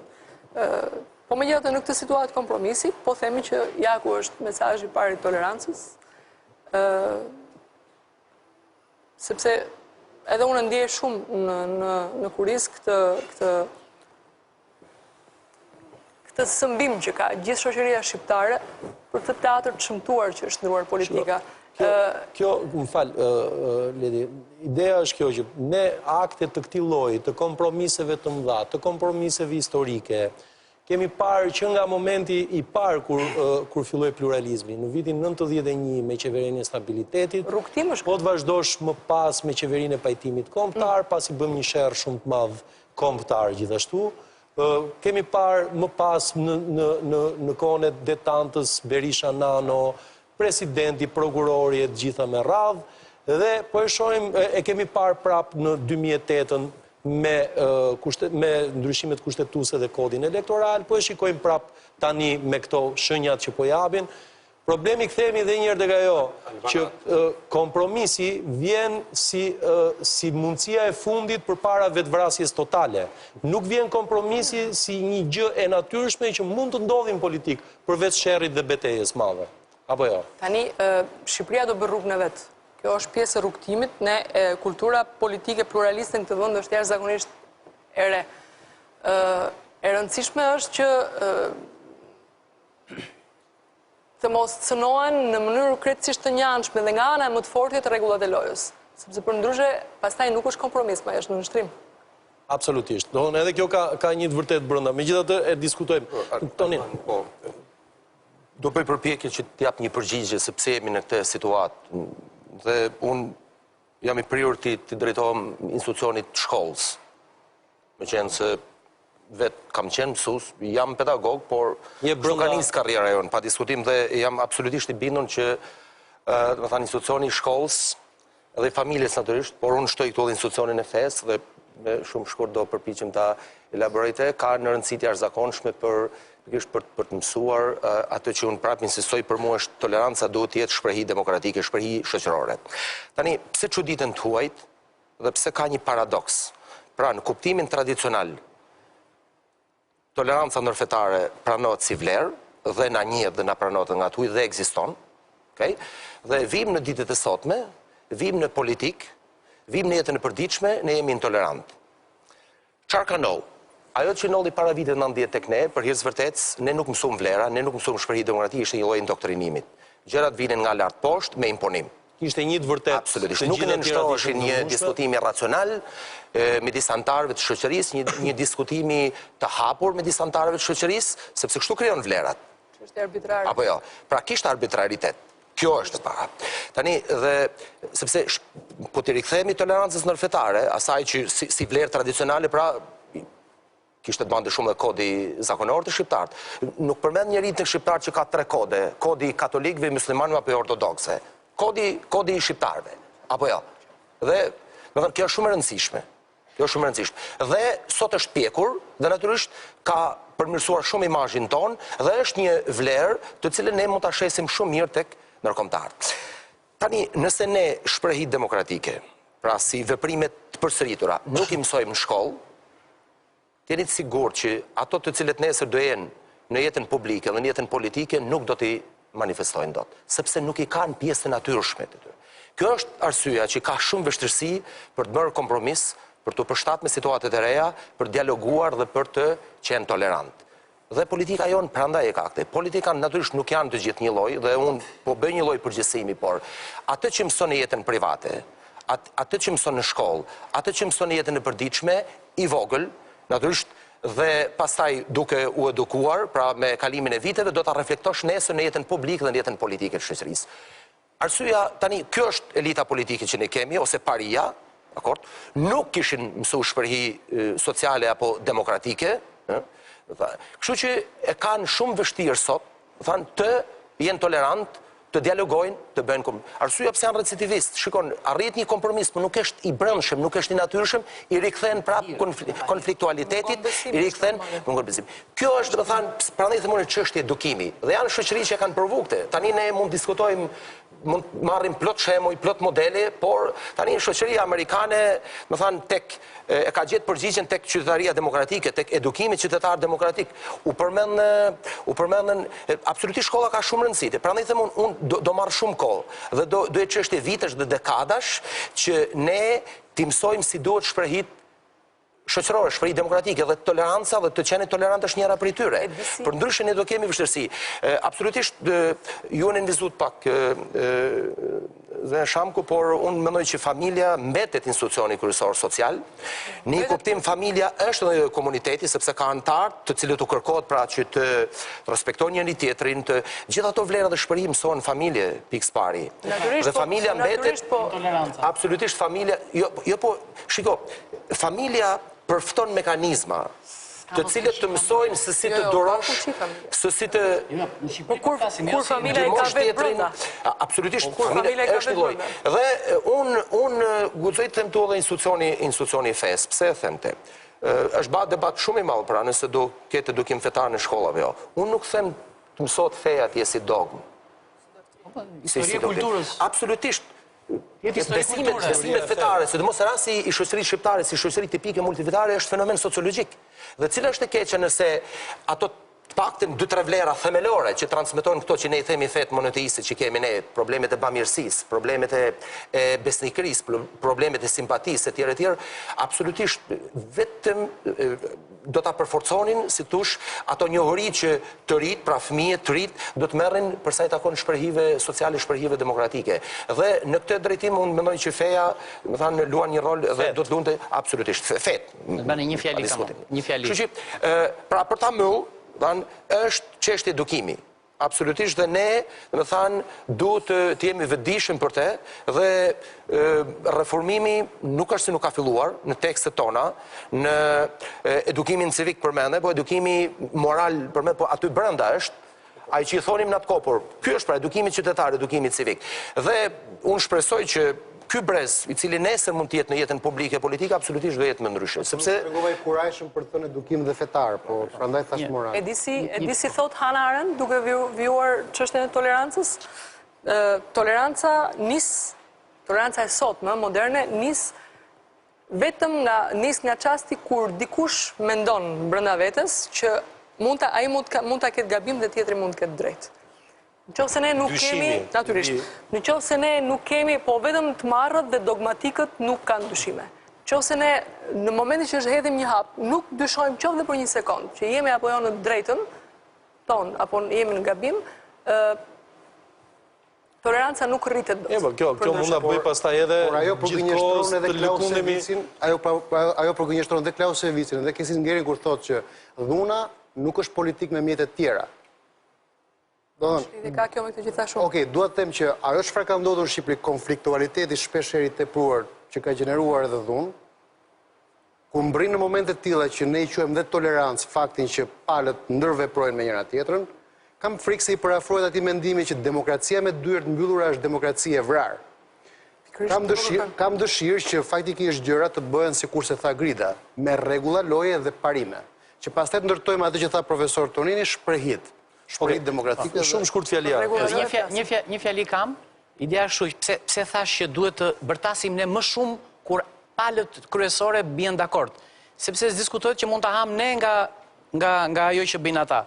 Prandaj ajo që ma mori Galdini këtë, ide që kisha, që edhe bashkohem me Galdini në këtë rast, që duhet jemi palë shoqërore dhe shoqëria civile në kuptimin që ne nuk duam të marrim ne vendime, por ne duam të ofrojmë me ekspertizën tonë, sepse në fund që ndodh?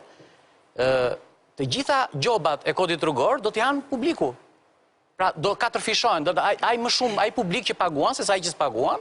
Kështu që ne po kërkojmë që ajo hapësira gjigande e tolerancës që është hapësirë korruptive, të bjerë. Dhe toleranca shkon bashkë me intolerancën, sepse ne nuk kemi thënë që jemi tolerant me korrupsionin.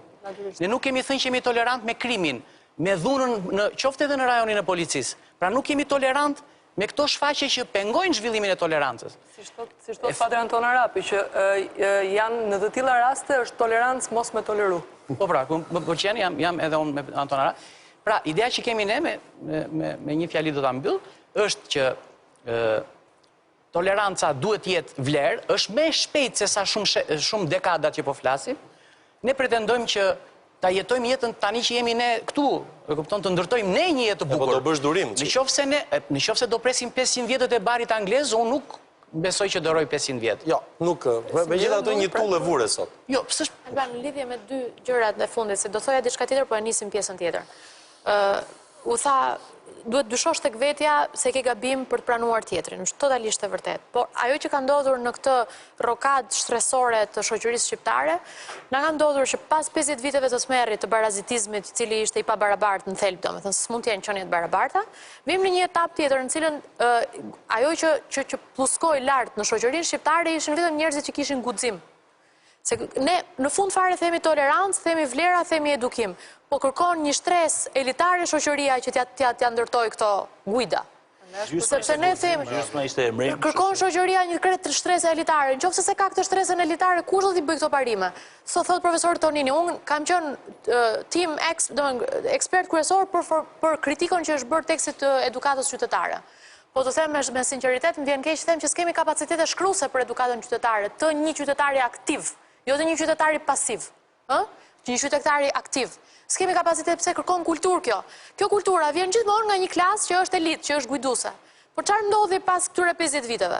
Në një sistem i cili vlerat i bëri, i shkatroi dhe nuk i dihet, i ngatroi, nuk po them që ishin vlerat dikurshme apo nuk po hym te diskutime, por problemi ishte kush do ishin vlerat e momentit. Dhe kush fitoi aty? Ata që mendoheshin pafund që ndoshta e kam gabim, që ishte një pjesë e performuar mirë e shoqërisë shqiptare, ajo nuk reagoi. Reaguan ata që këtë lloj reflektimi nuk e kishim në vetvete. Dhe dhuntia e tyre që kishin në të bërit biznes, në të bërit 5 gjëra tjera ishte guximi.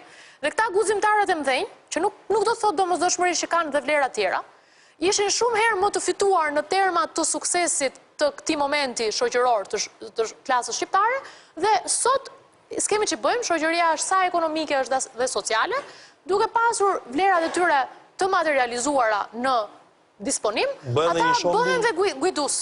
Dhe tashti, kjo logjika e të identifikuarit të vetja shumë shpesh gabimet e klasës intelektuale shqiptare, çfarë na bëri? Që këto intelektual mos t'i kemi me shumicë dhe në politik, mos t'i kemi me shumicë dhe në grupet akademike, nuk kemi intelektual të mirëfillë, se një intelektual nuk quaj një njerit që thjesht si ka lexuar.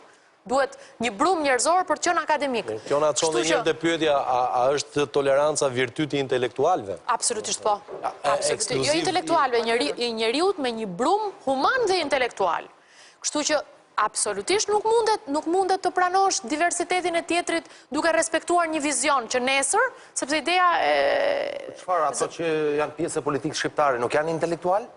Po pse janë kaq intolerant? Nuk janë intelektuale apo janë intelektuale? Janë, pra, janë, i pjesë e mirë të tyre janë intelektual. Tani, shiko, Dhe janë po shumë flasim për gjithë intolerant. rrjetet. Absolutisht. Tonin, po Tani flasim ato për gjithë teoritë rrjetet. elitista ato, Nga 90-ta deri këtu s'ke pasur elitizëm në politikë. Çfarë do të thotë s'ke pas elitizëm? S'ke pasur elitizëm, ke pas guxim. Për të hyrë në kush e përcakton atë, kush janë kufit. Pra klasë, unë nuk po them që të gjithë ishin absolutisht pjesa elitare. Unë po them që pjesë e politikës kanë qenë dhe janë edhe intelektual. Pa diskutim. Dhe politika shqiptare vazhdon të jetë konfliktuale. Vazhdon të ketë vështirësi për të ardhur në kompromise për të bërë. Pastaj diskutojmë tjera gjëra këtu pastaj. Po megjithatë fillojmë nga Jo, po kjo është gjëja. Po s'është kjo gjëja. Kjo është gjëja, absolutisht kjo është gjëja. Deri tani intelektualët i prirën t'i largohen përfshirës tyre në politikë për arsye nuk janë intelektuale ata që bëjnë politikë. Ata që dominojnë politikë. Modeli që është shafruar. Shiko, tani që ka shumë brenda politikës, po jo të gjithë dominojnë politikën. Nuk mendoj që është këndari. Ata që dominojnë politikën, dhe kjo është pyetja kurthe e Toninit, ata që dominojnë politikën nuk janë intelektual, ose do pranojmë që edhe intelektualët nuk është e thënë që t'jenë me se s'bëm tolerancë në gjërat e tyre. Nuk mund të marrësh një fotografi më sot. Shiko, po mirë, ato, Greta të lutem, kur folën për kodet, po pse ato që vunë themelet e kësaj tolerancë ndërfetare shqiptare, intelektual me akademi ishin ato? Po flas për unë sa po të thashë. Absolutisht, sepse ishte pjesë e brendshme, sa po të thashë jo çdo akademik është intelektual. Ishte inherent ajo, nuk. Absolutisht, natyrisht që vendim elitash kanë qenë. Po natyrisht, se të kujtojmë. Nuk e mohoj atë, por nuk është kaq deterministe kjo, nuk mund të jetë kështu kjo, nuk absolutisht. Që për mua, jo gjithë akademikët janë intelektual, thash tjetër gjë fare. Mi dakord është. Tash njerëz me brum. Nuk ka lidhje me është debat tjetër tani kjo dhe... Tu nuk është ajo në klasën politike, sepse s'do ta bëja për asnjë arsye. Por ne duhet pranojmë që nga ti mos merr fotografinë e shoqërisë shqiptare sot në 2011. Ty ta shikosh atë si proces. Në fund fare, fakti që ti je intolerant ka të bëjë me faktin që kjo shoqëri modelon dhunën. Kush është modeli i suksesit në këtë shoqëri? Si mund të jem tolerant kur ti pronën e merr me forcë, kur ti atë kunjin ke dera shtëpisë për të mos me parku përpara aty përpara? Kjo shoqëri po modelon, modeli i suksesit është modeli i njeriu të fortë i cili vepron me dhunë. Atëherë, më fal, si mund të jem unë tolerant kur po e njëjta shoqëri, nëse nuk e marr me forcë gjën time, do më trajtoj si të pasuksesshëm. Ky është diskutimi. Diskutimi është nëse dhe kush e modeloi këtë shoqëri kështu? Kur vjen intelektualët e politikës? Kush e modeloi këtë shoqëri kështu? Këtë nuk e modeluan intelektualët, e modeluan ata që kishin guxim fillim. Dhe tani këta intelektualët, intelektuali s'do ta ketë shqetësim të pëlqejnë tjerëve. Por tani këta intelektualët ndjehen të dhunuar në qoftë se hyn në këtë lloj pa rregullaloje. Ky është problemi dhe mendohen disa herë. Dhe ndërkohë nuk kemi përfshirje intelektuale. Për mua, shoqëria do të ketë shumë më tepër përfshirje intelektuale. Sepse pikërisht tut toleranca deri tani ka funksionuar në të mos zbatuarit e ligjit. Çka i ka lënë hapësirë, çka i ka lënë hapësirë veprimit të forcës. Okej, publiciteti rikthehemi pas pak.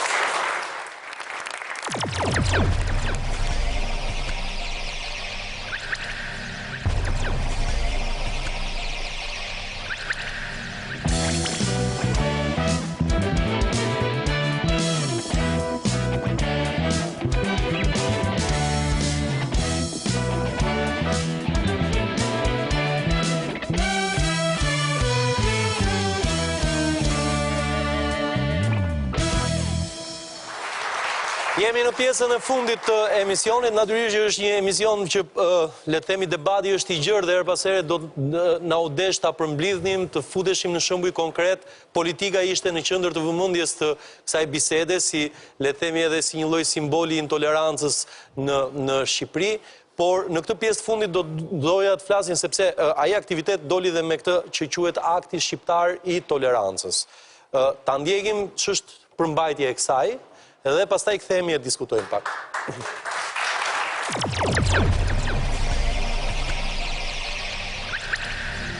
Sot, me 16 nëntor 2011, në ditën ndërkombëtare të tolerancës, ne, qytetarët e Shqipërisë, të vetëdijsuar për vlerën e tolerancës dhe duke pasur parasysh momentet e vështira që kalon vendi ynë, ndërsa klima politike është e polarizuar me konfliktualitet, me mungesë komunikimi, dialogu dhe mirëkuptimi, në një kohë kur vërehet një rritje shqetësuese e nivelit të dasive, dhunës, paragjykimeve, padijes dhe urrëties, me bindjen dhe përkushtimin e thellë për të inkurajuar dhe lartësuar tolerancën, dialogun, respektin, mirëbesimin, etikën, komunikimin dhe bashkëpunimin mes njerëzve, institucioneve, partive politike, grupeve të interesit dhe shoqërisë civile, nën shembullin e shkelqyer dhe shpresdhënës të tolerancës e harmonisë që gëzojnë e ushtrojnë komunitetet fetare me njëri tjetrin në Shqipëri, kemi vendosur të shpallim sot një kornizë mendimi, ligjërimi dhe veprimi, por dhe një sfidë për shoqërinë tonë, për të gjithë aktorët dhe faktorët e saj.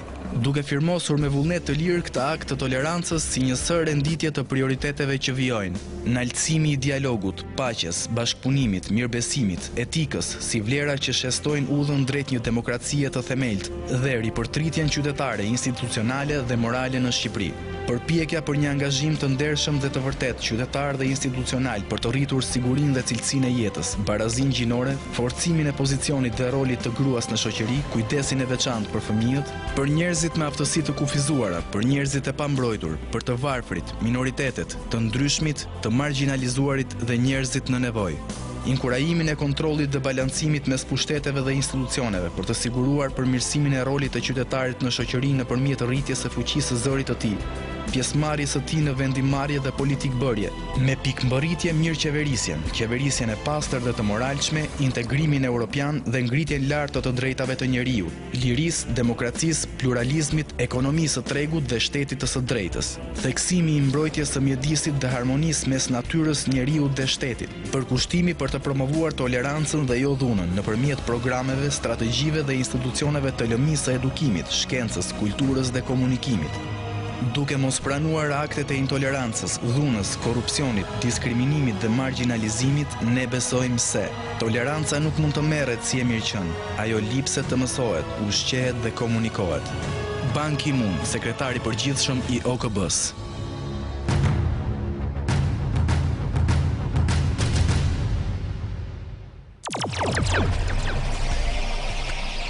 Kjo pra ishte përmbajtja e Aktit Shqiptar të tolerancës. Është një dokument i prodhuar, le të themi sot, i firmosur nga shumë pjesëmarrës që ishin në aktivitet. Mbetet me kaq apo ka hapa të tjerë? Pa diskutim për hapat, po lë Arianin të flasun, po them si u konceptua ideja, erdhi nga miq tanë të përbashkët, nga lëvizja Reago, nga Jurgerti që gjerasin dhe ta falenderoj, ne u përpoqim që disa shoqata që ishim, se cila të vinte prioritetet e saj, dhe po ta shikoni është një prioritet që flet për jetën, për mbrojtjen e fëmijëve, mbrojtjen e njerëzve që s'kan mundësi, që është lëvizja për jetës, është çështja e moralit shoqërisë, është çështja e reagimit shoqëror e forcës së qytetarit. Pra janë pika, është edhe çështja e mjedisit, pra janë pika që ne mendojmë që çdo shoqat ka hequr dorë diçka nga pjesa e vetë për të bërë një program të përbashkët. Është një dokument i përbashkët, ta quajmë? I përbashkët, mund të mos jetë akti final. Ariani do ta përmendi si aktin anglez të Magna Carta, por është një përpjekje për të dhënë një model. Jo, bota kështu është ngjizur me akte të tilla të vogla ose të mëdha. Ju shpar thatë që ju tingëllonte pak si sot më 28 nënduar. Pra, ne jemi të mbrujtur me këtë mendësi të pararendësve tanë.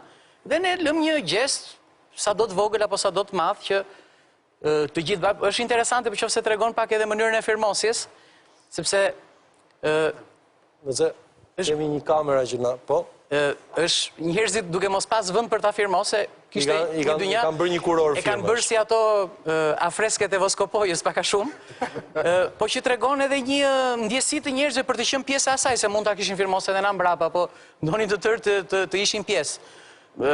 Është bërë dhe pa detyrime, nuk ka dhunde ajo pjesë, sepse ne dim që shumë shpesh... Po zot na ruaj, domethënë të marrësh me dhunë për të firmosur një akt tolerance. Jo, s'është vetëm akt tolerance, po ka shumë akte që firmosen në mënyrë jo të ndërgjegjshme tërësisht. Një përpjekje, nuk ka rëndësi se sa geniale është. Galdini, më thuaj pak cilat janë, domthonjë kjo këtu mbetet apo ka hapat më teshëm? Fakt, këtu në zarf kemi dhe paktin Rama Berisha, por këtë dhe mbajmë sekret dhe s'do flasim, kështu që po flasim për këtë. Ishte humor. Ishte humor, kjo. Do më thënë, firmat janë një nga treguesit që unë fola në fillim të këtij emisioni, që në fakt dëshmojnë edhe dëshirën e pjesëmarrësve për ta, le themi, mirëpritur gostin tonë. Ne gjetëm pikerisht atë që ishte shije e gjithkujt në atë sallë. Dhe besojmë që mbas këtij emisioni dhe ju falenderojmë shumë juve, drejtuesët e emisionit Ty Alban, Top Channelin, që na jep mundësinë që faktikisht u themi njerëzve se kjo është gosti që gjithkush ka nevojë në këtë jetë, për të garantuar një Shqipëri më të mirë që të gjithë e duam. Konkrete, është një Shqipëri konkrete. Shqipëri konkrete. Bob Kennedy në njërin prej fjalimeve të tij që quhet Menace of Violence, kërcënimi i dhunës, flet për qytete ku njerëzit bashkëjetojnë. Bashkëjetojnë thjesht si bashkëbanues në godinat e tyre, në apartamentet e tyre, shtëpitë e tyre. Në fakt, ai flet për mungesën e komunitarizmit. Në rast se ne nuk do gjejmë mënyrën për të ndërtuar komunitarizëm, do të jemi thjesht bashkëbanues. Do jetojmë në pallate ku nuk i flasim fqinjit. Do shkojmë në dyqane ku nuk i flasim atij bashkërradhasit ton. Do marrim mallra të cilat janë të skaduara dhe s'do kemi fuqi ta ankohemi.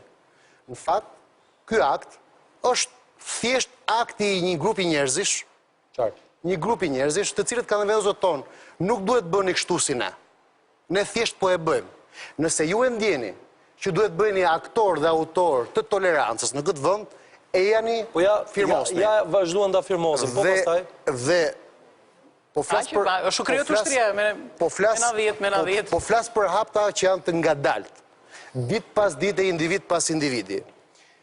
Asambleja e Përgjithshme e Kombeve të Bashkuara ka firmosur dhe ka votuar për këtë që quhet, le themi, 16 nëntori si Dita Nderkombetare e Tolerancës, ku ka dhe disa parime bazë.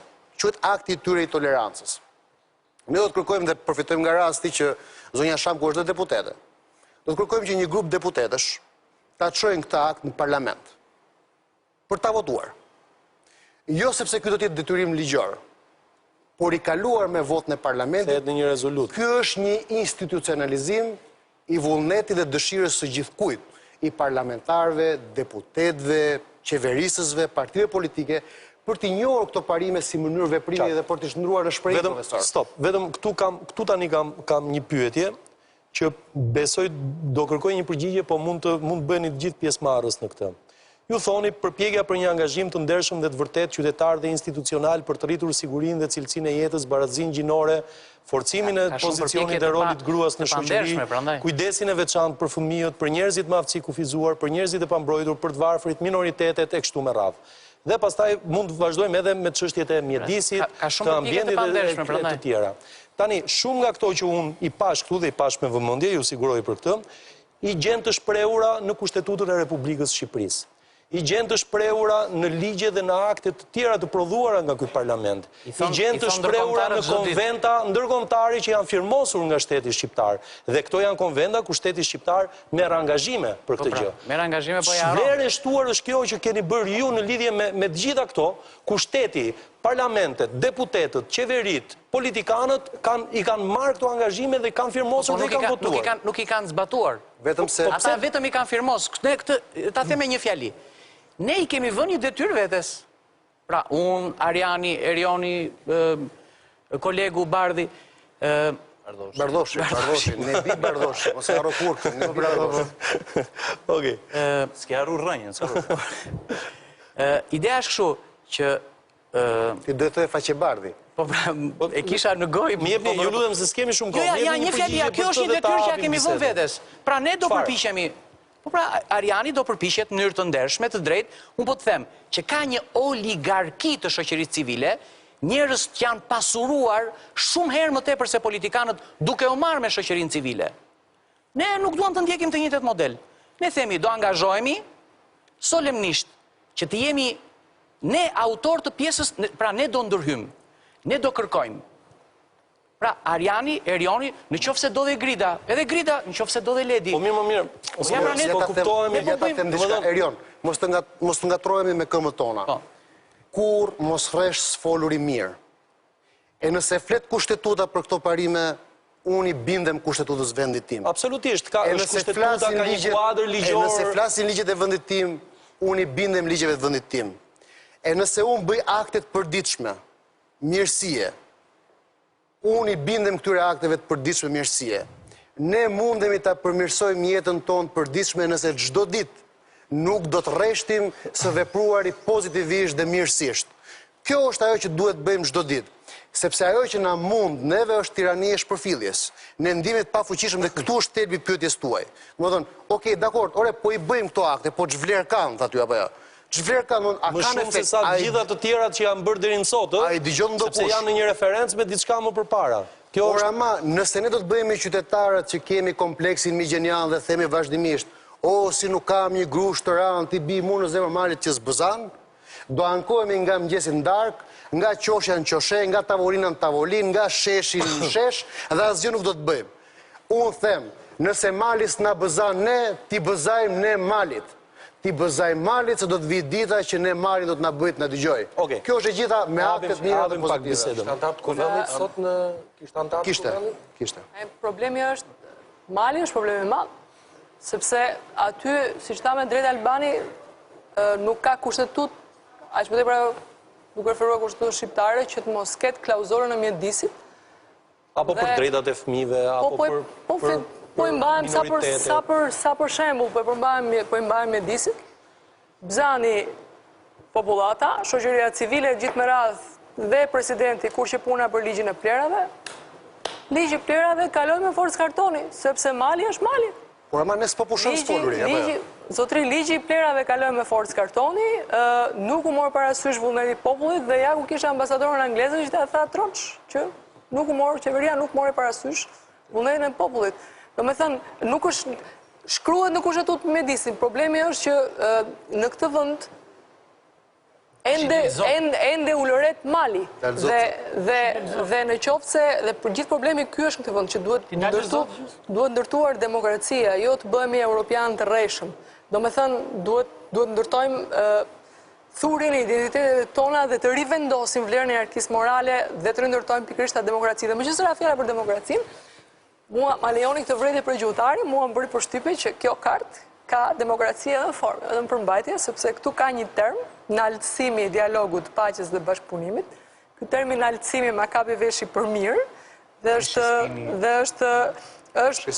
është po themi një formë e demokracisë gjuhësore në funksion të kuptimit, jo vetëm traditës, po të kuptimit qartë, sepse kur bëjmë fjalë për vlera shpirtërore, kemi naltësimin, jo lartimin, siç e kemi për konceptin fizik, më poshtë apo më lart. Kështu që më pëlqeu dhe kjo demokraci formale. Unë unë kam firmosur të akt dhe firma ime është më shëmtuar nga gjitha ato. Pse e kam firmosur? Për ta rilegjitimu kushtetutën e vendit tim dhe për ta riartikulu atë që ja vlen qëndroj për të. Dhe më thënë, ky akt në vetvete nuk e zhvlerëson ekzistencën e vlerën kushtetuese, po i riartikulon dhe i nxjerr në pad grupuara për treguar se ato nuk janë respektuar plotësisht. Po ta shikosh gjuhën, gjuha është një gjuhë përambële, kështu është përambëlet, zakonisht përambëlet e kushtetutës nisin me këto thirrje. Dhe është fryma. Do të thënë është nxjerr, është si një frym kur ti duhet të rishprehesh si qytetar. Dhe unë mendoj se një qytetar po të riartikulohet vetëm, po dalim në një peticion të kësaj natyre, ja vlen për ta dëgjuar sepse po dëshmon diçka që mungon ose diçka që e kërkon.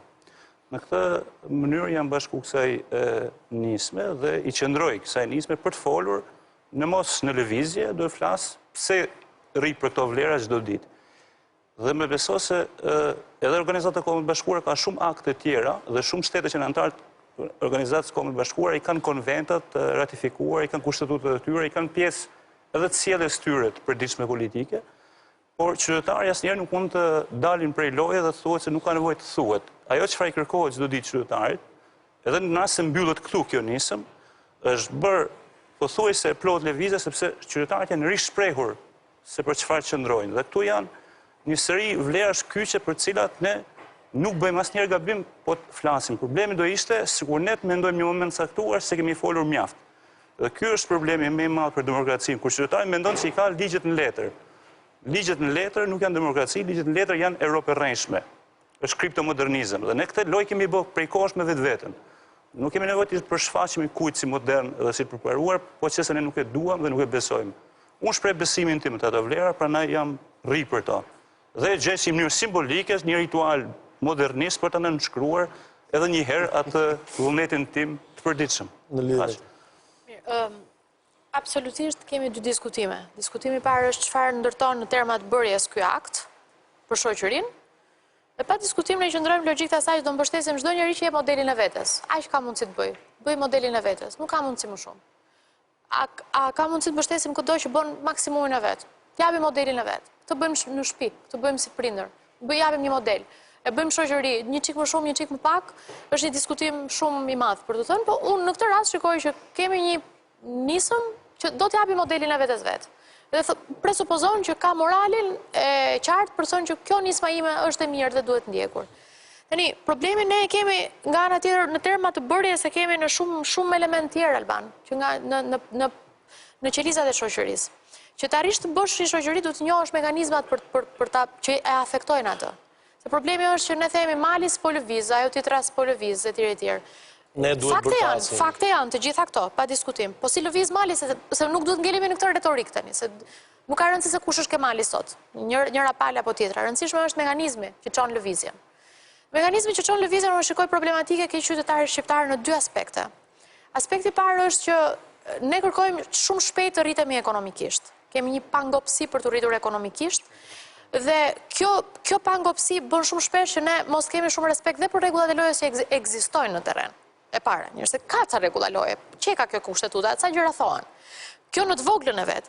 E dyta është qytetari shqiptar i pa pasur kulturën e institucioneve, se ne ende sot kemi institucione të cilat marrin fytyrën e liderit që kanë. Nëse lideri është i mirë, institucioni merr fytyrën e një lideri pozitiv. Nëse lideri s'është i mirë, ndërkohë që rob të vullneteve personale. Eksaktësisht. Dhe ajo që nuk shkon liderit e institucionit dhe ti përgjigjet gjuhës institucionit, por institucioni përgjigjet gjuhës së liderit, gjuhës subjektive të një lideri.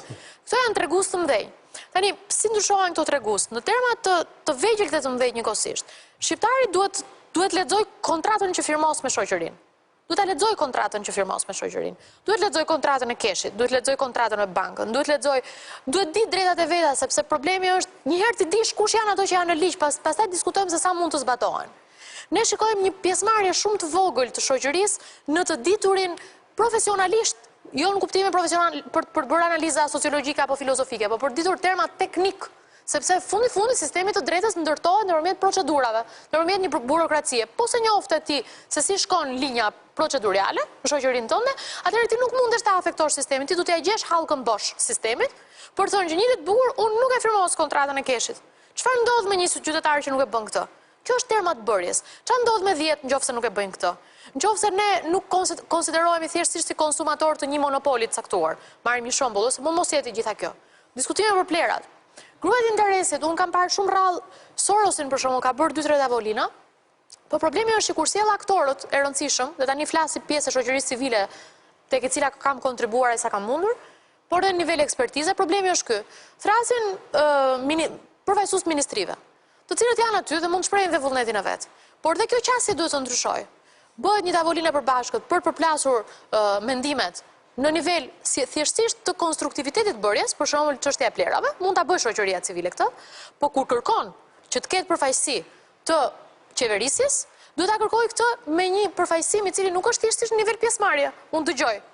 Por duhet të ketë një memorandum mbrapa, mirë kuptimi që del nga kjo tavolinë, duhet të ketë mbrapa një situatë tjetër që t'i angazhojë pjesëmarrësit për përgjegjësitë që kanë pasur në etj. Ne përgjithsisht aktivitetet i mbarojmë në eter. Baron një tavolinë shoqëria civile, dëgjuan gjithë çka kishin për të thënë, lavdruam njëri tjetrin apo vetveten dhe nuk ka as minimale ekzistencës së një procedure memorandumi mirë kuptimi për shembull. Është shumë e vështirë. Tani kanë filluar paksa organizma ndërkombëtar që kur thrasin përfaqësues qeverisë të kërkojnë të tilla lloje aktesh. Pra ka mënyra për të reaguar në shoqëri, por fillon me vetveten dhe fillon me njohjen e pozicionit tënd në shoqëri. Ne nuk ka nevojë të bëjmë shpjegime të hënës, se kemi një problem, nëse ju e dini, në kurrikula tona ka dalë një situatë të tillë për shembull. Është thënë shembull, për një fëmijë për të bërë një ushtrim matematike. I është thënë, në qoftë se keni 300 euro në xhep në një kurikull perëndimore, në cilën rrugë do të ndiqni ju për të harxuar më pak para për të shkuar në Milano. Dhe ai me të njëjtën mënyrë angazhohet për ditur diçka për shoqëritë ajrore, angazhohet për ditur diçka për trenat, angazhohet për ditur diçka për kostot e udhëtimit, ndërkohë që ne akoma në librat tonë themi në qoftë se ju jeni duke marrë trenin nga Vlora nuk e di se ku, me çfarë shpejtësie po ecën treni raport me hënën. Tani ne jemi akoma dhe ky është një shembull i cili është marrë në konsiderat shumë fuqishëm nga organizmat ndërkombëtar që tregojnë që ne nuk sjellim ambient në atë kontekstualizimin e shoqërisë shqiptare në shembuj didaktik, në zgjidhje didaktike në shoqërinë e bërjes. Në shoqërinë e bërjes. Në këtë kontekst nuk ka nevojë t'i japim shumë shembuj ke edukata qytetare, po i themi e pyesim kush ka detyrë të pastrojë pallatin. Dhe fëmia fillon aktivizohet për të pasur një logjik. Mirë le ta thotë këtë, mjafton që ta themi këtë. Se edukatës qytetare është grida pra dhe ky është roli i shkollës dhe qytetarisë demokratike, po pikërisht për prandaj po insistoj. Tani unë me thamë të drejtën unë i kam shumë miq dhe i respektoj dhe përfaqësojnë të tre zotërit kolegë dhe miqtë mi që janë to janë tipik qytetar në kuptimin atij individit të përgjegjshëm që njohin mirë detyrat, detyrimet e kështu me radhë. Edhe megjithatë është një akt që thot shumë gjëra dhe thot gjithçka. Dakord, por nuk është shumë i fokusuar. Ku di unë e lexova dhe dëgjova me shumë vëmendje, nuk është se nuk qëndrojnë ato probleme, natyrisht ka nuanca të ndryshme kështu me radhë. Ka nuanca të një lloj ose notat të një lloj thirrje patriotike, deklarative. E do deklarata? Dakor, por me lak që unë duhet jem shumë i drejt për drejt dhe shumë i sinqert. Dhe me thanë me ju dhe besoj do të ma toleroni këtë. Jo. Në qenë se po... Alternative tolerancë është flasim për tolerancën. Si fjalë. Por gjithmonë metem tek ajo që çfarë do ndodh nesër. Natyrisht është një akt i deklarativ. I dobishëm, por jo i mjaftueshëm. Këtu e kam unë. Dhe nuk di se cili është plani i veprimit më tej. Programi do pasurojë rrugës. Shiko, ky njeri ka që në sezonin e kaluar, sinqerisht top show që më thot do e shikoj se ç'do të bëjmë neve. Absolutisht, domethënë. Dhe unë po e pres me kuriozitetin më të madh. Tani këta janë ca reklama që bëhen her pas here në televizor, çudia do të ndodhi, po edhe ato thonë në datën kaq. Tani e thon një datë, ti nuk e thua. Nga marsi e këtej ka qenë. Alban, këta janë shumë karizmatikë, dhe ish Gjon Pakzori. Shiko, eksakt. Këta janë shumë karizmatikë. Vebri ka drejtë kur flet për atë autoritetin karizmatik dhe këto individë dhe Jezu Krishti, Muhamedi, kështu ka nisë me pak njerëz dhe pastaj kanë marrë me vete turma, absolutisht turma shumë të mëdha dhe uroj që të ndodha, kupton, por unë dëshiroj të jem pak më konkret dhe ato institucione të cilat kanë për detyrë ta bëjnë diçka të tillë, ne duhet i mbështesim dhe unë insistoj pra që institucioni i shkollës, institucioni i familjes, po sidomos i shkollës, edhe institucioni i fesë, natyrisht mas media, se ne nuk e prekem sonde, po është institucion social shumë i rëndësishëm, duhet të luajnë rolin kryesor. Këto ndihmojnë, por nuk janë të mjaftueshme. Profesor, një moment të fundit, Alban. Po, shumë shkurt ju lutem. Shumë të madh që të themi, të shfrytëzojmë kapacitetet që janë në terren. Të shfrytëzojmë kapacitetet që janë. Shteti shqiptar ka ligjet mira. Ne vuajmë nga zbatimi, por nuk të vi shtetit i thot individit, hajde mbrojë të drejtën tënde. Grida, edhe ky është një bisedë që kemi bërë. Në qoftë se vuajnë ligjet që nuk zbatohen, ose ligjet nuk janë të mira, ose nuk e di çfarë ndodh. Këtë e kemi të ditur tashmë që ligjet e kemi të mira. Një ligj i mirë që është në sirtar dhe është konform kornizës nuk është ligj i mirë. Kërkon aktivizëm nga shoqëria. Është ligj i keq. Jo, kërkon aktivizëm nga shoqëria, ke gabim këtu. Absolutisht.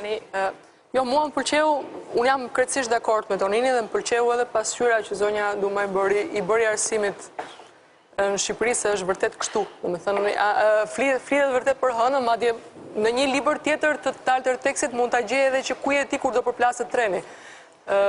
Kemi probleme me përmbajtjen dhe me mendësinë.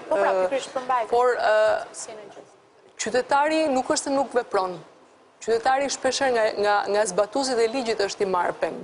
Dhe kjo është diçka që e zbatojmë për ditë. Që ka raste, as diskutoj që kjo... Do me thënë, nuk është në dorë të qytetarit çështja që mungesa drejtësisë. Do të pranon që duhet të jetë pasiv? Unë sapo e thash në fillim të emisioni që vetdia qytetare e zhgënjur, e marrë e lodhur nga 50 vjet diktat, nga vendime arbitrare dhe s'duhet lodhet.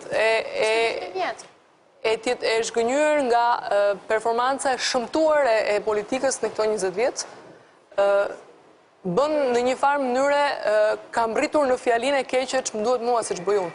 Por ja ku jemi edhe kur qytetarët ngrihen protest, ndodhin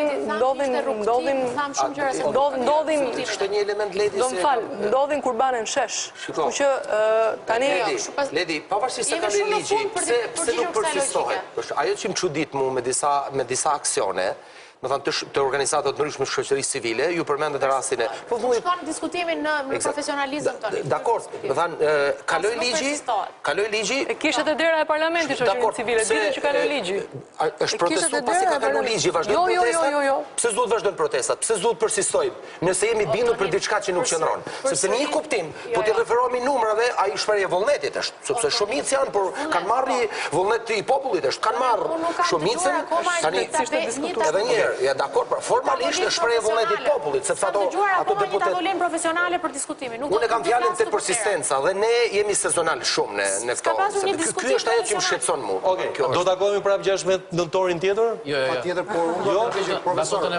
Arben Xhaferi na ka thënë një gjë të madhe kur e kemi takuar. Kjo që bëni ju është si të rrihni havan, më të rrini në ujë, pra shisni ujin. Dhe unë po them që një tolerant me ne se me këta çfarë kemi bërë? Kemi bërë një introspeksion, kemi parë brenda vetes dhe kemi gjetur kaq shumë gjëra. Një tolerant me ne profesor sepse gjithsecili prej nesh nëse do të shoh brenda vetes, do të gjej kaq shumë gjëra, do të gjej mënyrën për të shëruar gjitha smundjet që kemi si shoqëri. Atëherë unë I rrethuar nga shumë student, rini, thash shprehjen e famshme, thash me të tillë djem gjyna të lëngoj Shqipëria. Jemi shumë të bukur për të jetuar... dera. Po pra tamam. Jemi shumë të bukur për të jetuar në mënyrë të shëmtuar. Okej, ju falenderoj të gjithëve për bisedën, juve që na ndoqët. Mirupafshim.